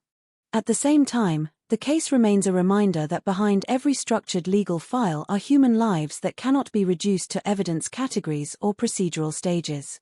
The legal system is designed to determine responsibility and apply consequences. It is not designed to restore what was lost. That limitation defines the boundary between justice and resolution. In cases like this, justice is measured in verdicts, sentencing, and legal finality. Resolution, in a personal sense, is far more complex and often remains incomplete. With time, public attention moves on. New cases emerge. New investigations begin. The legal system continues its work in other contexts. But certain cases remain in institutional memory because of their structure, their impact, or the way they influenced investigative practice. The Lejbukov case remains one of those. Not because it is the only case of its kind, but because it illustrates how multiple systems, policing, forensic science, and the courts can converge in response to a series of violent crimes within a relatively short investigative window. As a record, the case is closed. As a matter of law, it is final. As a matter of history, it remains part of the documented landscape of Canadian criminal justice. And as with all such cases, what endures is not the structure of the proceedings, but the awareness that each file represents something that began long before it was ever written down, and ended long before it was ever understood in full. When the Cody Lejbukov investigation is examined in detail, what stands out most is not just the number of victims, but the way the case was ultimately solved through the accumulation of scientific evidence rather than a single breakthrough moment. There was no confession that unlocked everything at once. There was no eyewitness account that tied all incidents together in a clean narrative. Instead, the case developed through incremental forensic confirmation, where each piece of biological and physical evidence strengthened the overall structure of the prosecution. At the center of that structure was DNA. In modern criminal investigations, DNA functions as a connective system between otherwise isolated events. It does not explain intent. It does not reconstruct motive. But it can establish contact, presence, and linkage in a way that traditional investigative methods often cannot. In this case, biological evidence collected from multiple locations associated with the victims became the foundation for linking Lejbukov to more than one homicide.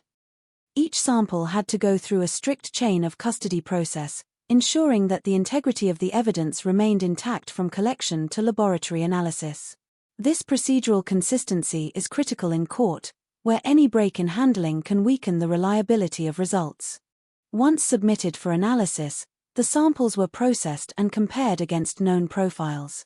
As matches began to emerge, investigators were able to connect Lejbukov to multiple victims whose cases had initially been treated as separate investigations. These were not speculative links. They were based on laboratory-confirmed biological identification, which is one of the highest standards of forensic reliability in criminal justice. However, DNA alone did not complete the picture.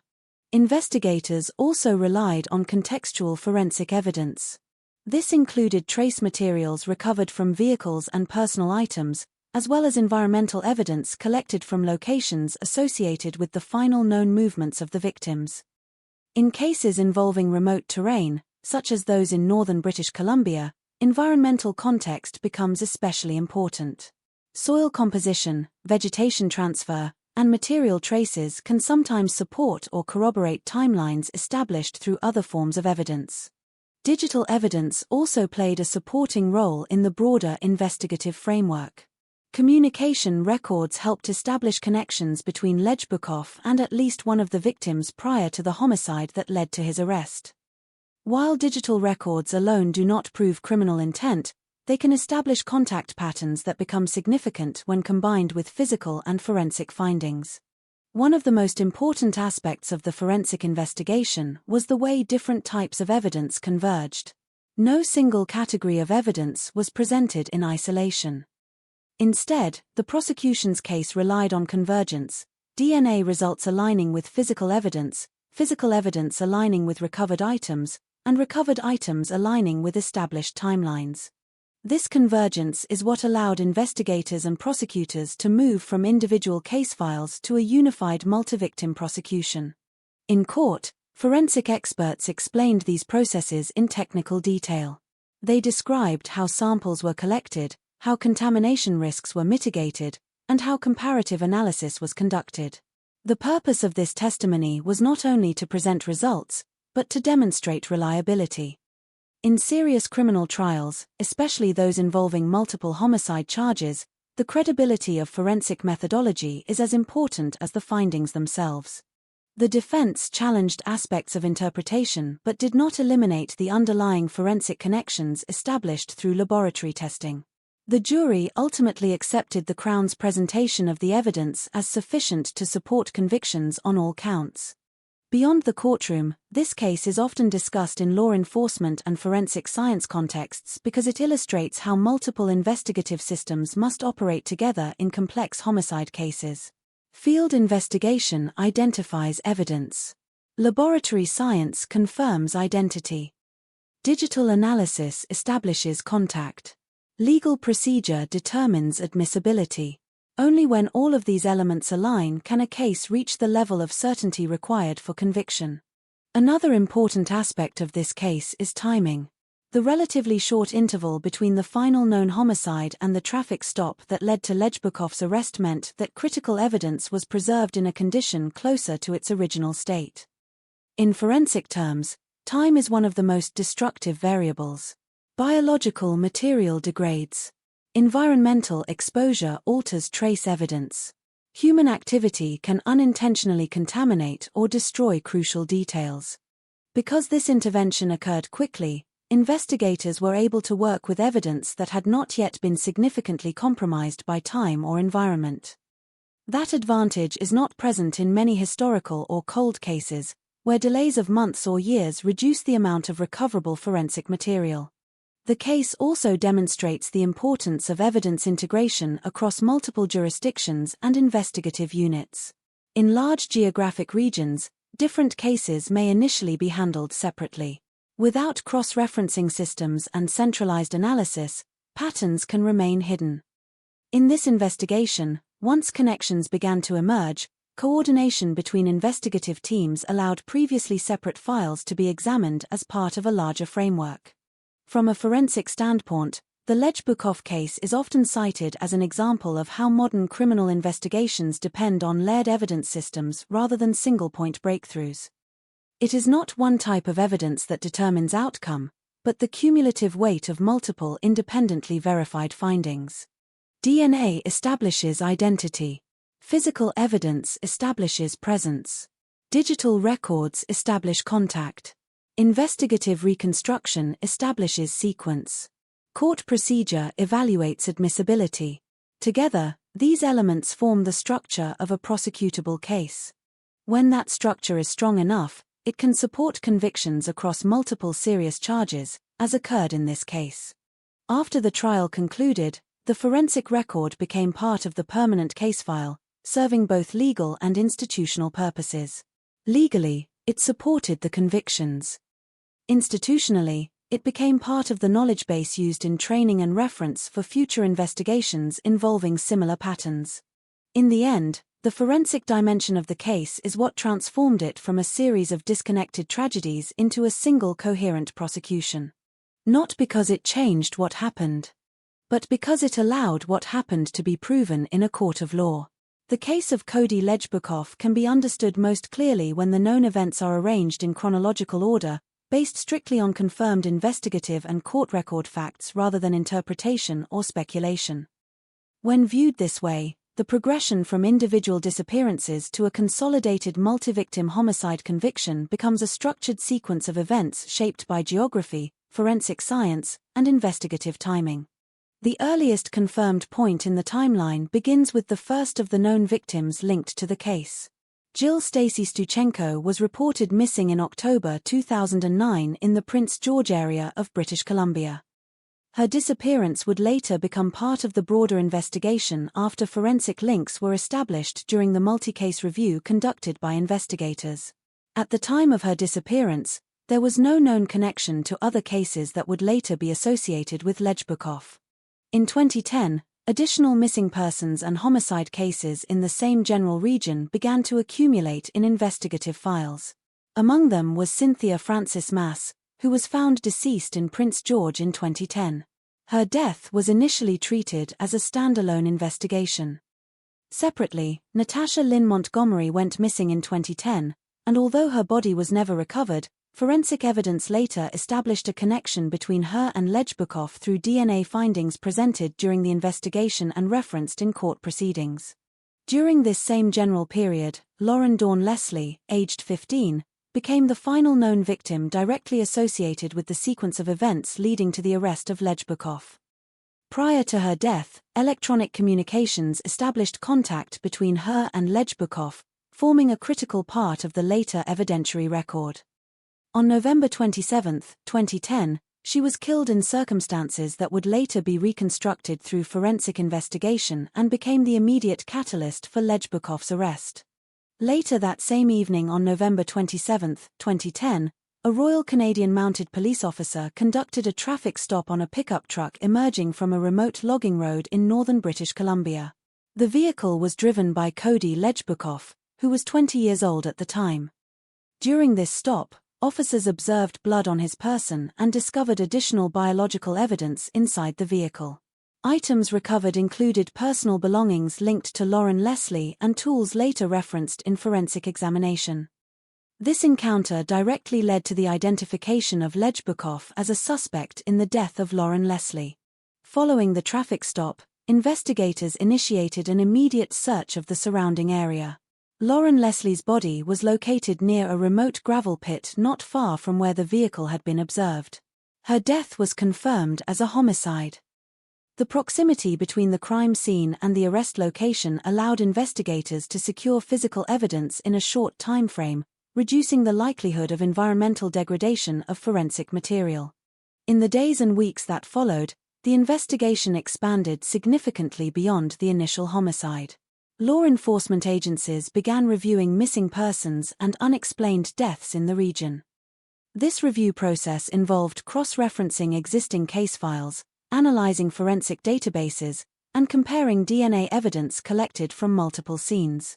It was during this phase that connections began to emerge between Lejbukov and earlier cases involving Stuchenko, Mass, and Montgomery. Search warrants were executed on properties and vehicles associated with the suspect. Evidence collected during these searches was submitted for forensic analysis. DNA testing became a central component of the investigation, and results were used to establish biological links between Lejbukov and multiple victims. These forensic matches formed a critical part of the evidentiary foundation that would later be presented in court. By the time the investigation reached its advanced stage, law enforcement had constructed a multi-victim case supported by forensic, digital, and circumstantial evidence. Each victim's case was examined individually, but also as part of a broader pattern identified through investigative comparison. The cumulative evidence led prosecutors to charge Lejbukov with 4 counts of first-degree murder. The trial took place in 2014. During the proceedings, the Crown presented forensic evidence including DNA analysis, trace evidence, and electronic communication records.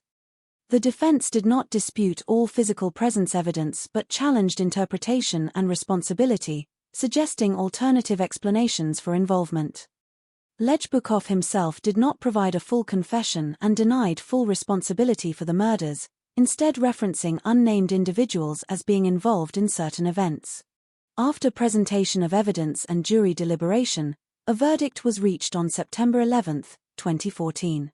Lejbukov was found guilty on all 4 counts of first-degree murder. The verdict confirmed that the court accepted the prosecution's position that he was responsible for the deaths of all 4 victims as charged. On September 16, 2014, sentencing was delivered.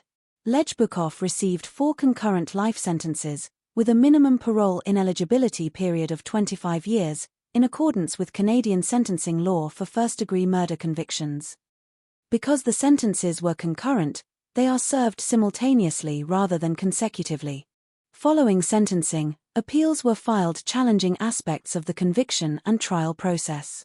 These appeals were reviewed through the Canadian appellate system and ultimately dismissed, leaving the original convictions intact.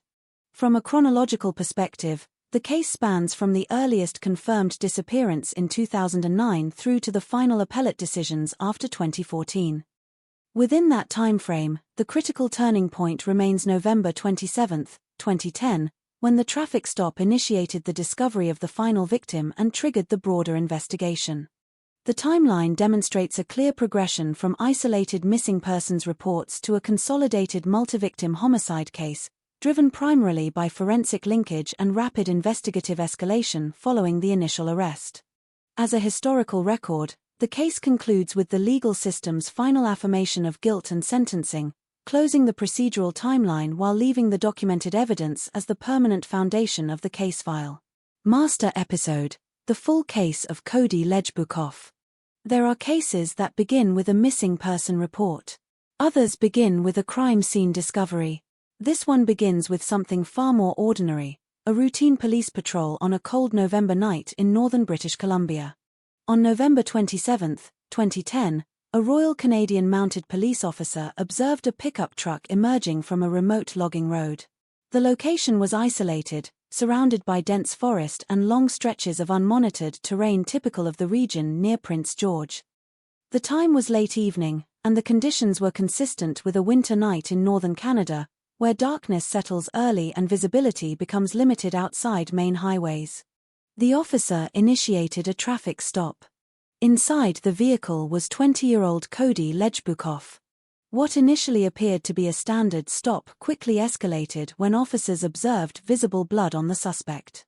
Inside the truck, further biological evidence was identified, along with items later linked to a 15-year-old girl, Lauren Dawn Leslie. These findings transformed the encounter from a routine roadside interaction into an active criminal investigation. A search of the surrounding area was immediately conducted. In close proximity to the logging road, near a gravel pit, investigators located the body of Lauren Leslie. Her death was classified as a homicide. The short interval between her death and the discovery of her body provided investigators with a critical advantage. Evidence had not yet been significantly altered by time, weather, or environmental exposure. This moment marked the beginning of a broader investigation. Although the immediate focus was the homicide of Lauren Leslie, investigators quickly began reviewing other unexplained cases in the region. Northern British Columbia had already experienced multiple missing persons cases involving women over a period of years. These cases had previously been investigated independently, with no confirmed connection between them. As forensic analysis progressed, DNA evidence became the central mechanism through which connections were established. Biological samples collected from various investigative scenes were compared through forensic databases. These comparisons produced matches linking Cody Lejbukov to multiple victims, including Jill Stacy Stuchenko, Cynthia Frances Mass, and Natasha Lynn Montgomery. Each of these cases had originally been treated separately. Stuchenko had been reported missing in October 2009. Mass had been found deceased in 2010 in Prince George. Montgomery had disappeared in 2010, and although her remains were never recovered, forensic evidence presented during investigation and trial established a connection between her and the accused. Through the accumulation of forensic results, investigators began to reconstruct a broader pattern of events. The cases were no longer isolated incidents. They were part of a connected series of homicides occurring within a relatively defined geographic region and time frame. Search warrants were executed at locations associated with Lejbukov. These searches yielded additional physical and digital evidence. Items recovered were subjected to forensic testing, and results were incorporated into the expanding investigative framework.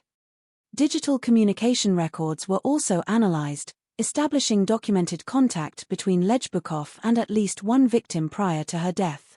By the time the investigation reached its prosecutorial stage, law enforcement had assembled a multi-victim homicide case supported by forensic, digital, and circumstantial evidence.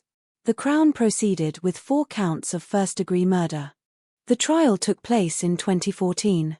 In court, the prosecution presented DNA evidence, trace material analysis, and electronic communication records to establish links between the accused and the victims. Expert witnesses explained the methodology behind forensic testing, including how biological samples were collected, preserved, and compared across cases. The defense did not dispute all aspects of contact or presence in relation to the evidence but challenged interpretation and responsibility for the deaths. Cody Lejbukov did not provide a full confession. He denied full responsibility and suggested alternative explanations involving unnamed individuals, while the Crown maintained that the evidence demonstrated his direct involvement in each homicide. After presentation of evidence and jury deliberation, a verdict was delivered on September 11, 2014. Lejbukov was found guilty on all 4 counts of first-degree murder. On September 16, 2014, sentencing was imposed. He received 4 concurrent life sentences with a minimum parole ineligibility period of 25 years, consistent with Canadian law for first-degree murder convictions. The sentences were ordered to be served concurrently rather than consecutively. Following sentencing, appeals were filed and subsequently dismissed, leaving the convictions in place. From an investigative perspective, the case is defined by its structure. It began with a single patrol stop, expanded through forensic linkage, and concluded with a consolidated multi-victim prosecution. The timeline spans from 2009 through 2014, with the critical turning point occurring on November 27, 2010, when the initial traffic stop triggered the discovery of the final known victim and opened the path to the broader investigation. From a forensic perspective, the case demonstrates the role of DNA analysis as a connecting mechanism between otherwise separate investigations. It also highlights the importance of evidence preservation in early-stage homicide response, particularly in environments where geography and climate can quickly degrade physical traces. From a legal perspective, the trial illustrates how multiple homicide charges involving different victims can be presented within a single proceeding when supported by consistent evidentiary linkage. The jury's verdict reflected acceptance of that unified evidentiary structure across all counts. From a geographic and operational perspective, the case reflects the challenges of policing in northern British Columbia, where distance, terrain, and environmental conditions can significantly affect the timing and complexity of investigations. In this case, rapid intervention played a key role in preserving evidence that became central to the prosecution. At its conclusion, the case entered the legal record as a closed matter. The convictions were affirmed, the sentencing was finalized, and the appellate process was exhausted. What remains is the documented record of events, preserved through court proceedings and forensic analysis. The case of Cody Lejbukov stands as an example of how a single moment of police intervention can intersect with a much larger investigative reality, transforming isolated reports into a unified criminal prosecution. And once the legal system reaches its final judgment, the case no longer moves forward in time. It remains fixed in record, defined by evidence, verdict, and law. There are cases that begin quietly, almost invisibly, in the ordinary flow of daily life. The case of Cody Lejbukov is one of them. It does not announce itself with a single dramatic explosion of violence that immediately reveals its full scale. Instead, it unfolds across time, across geography, and across separate investigations that only later become part of a single story.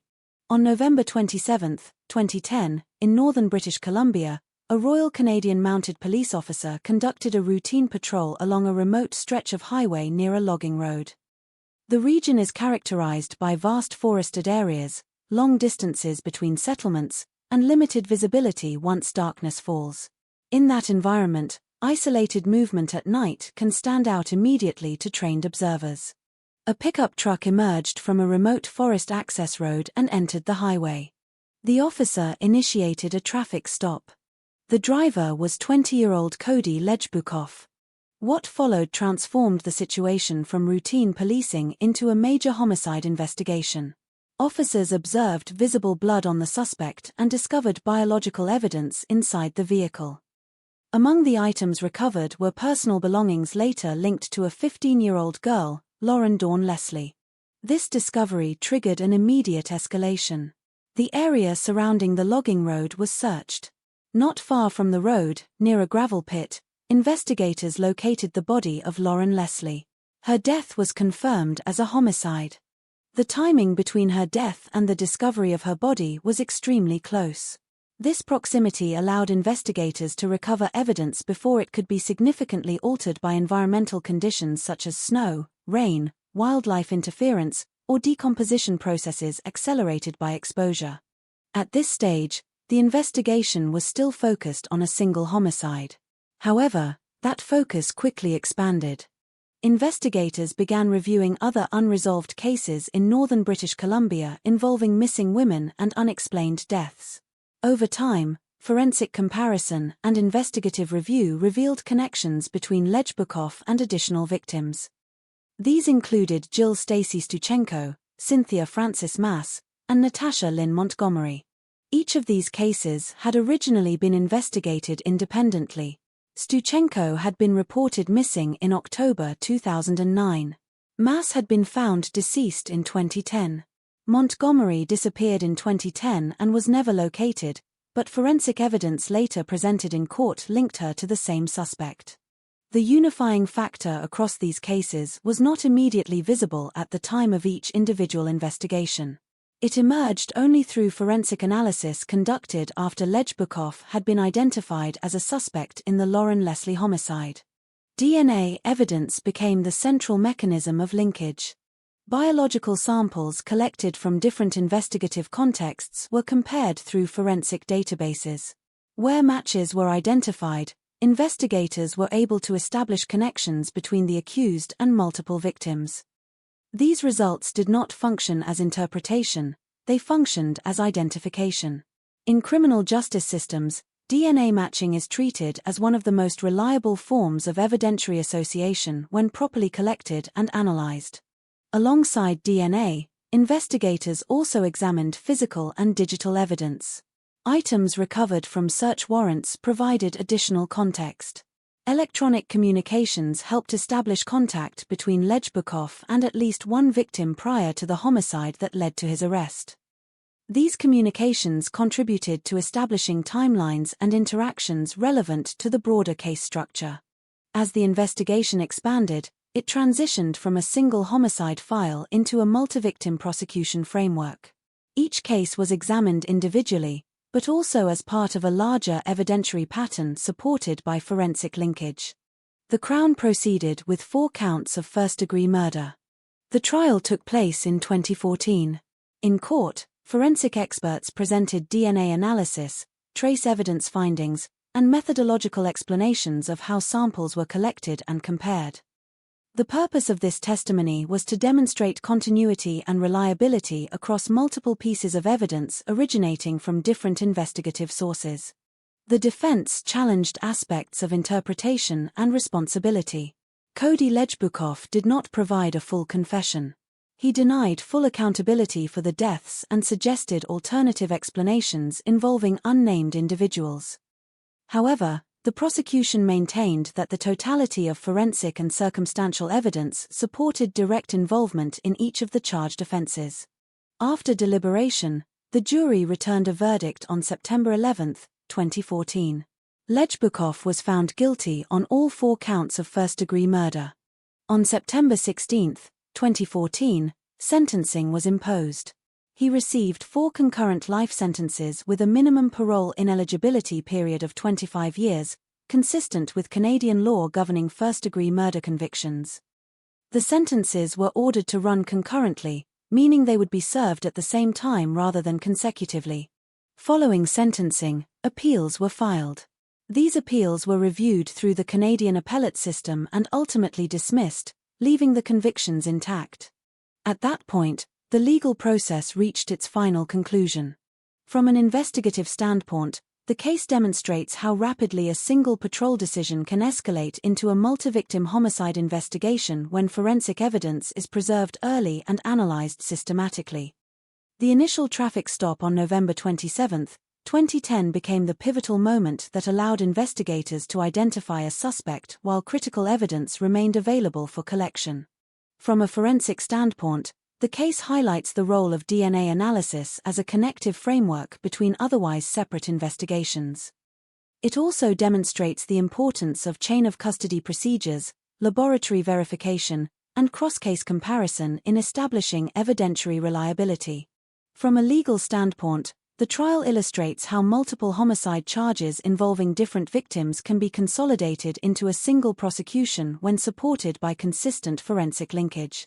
The jury's verdict reflected acceptance of that unified evidentiary structure across all counts.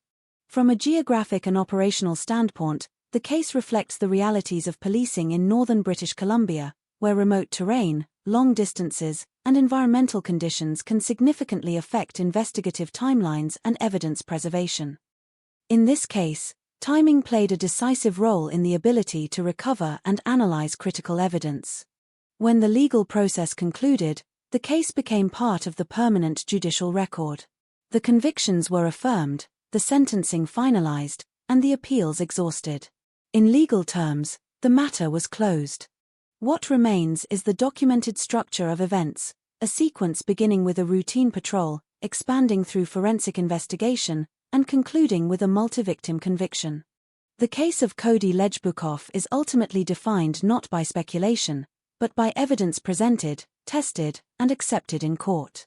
It stands as a completed criminal proceeding within the Canadian justice system, preserved as record, judgment, and legal conclusion. Once a case reaches that point, it no longer evolves. It remains fixed in history, defined by what was proven, and concluded by what the law has decided.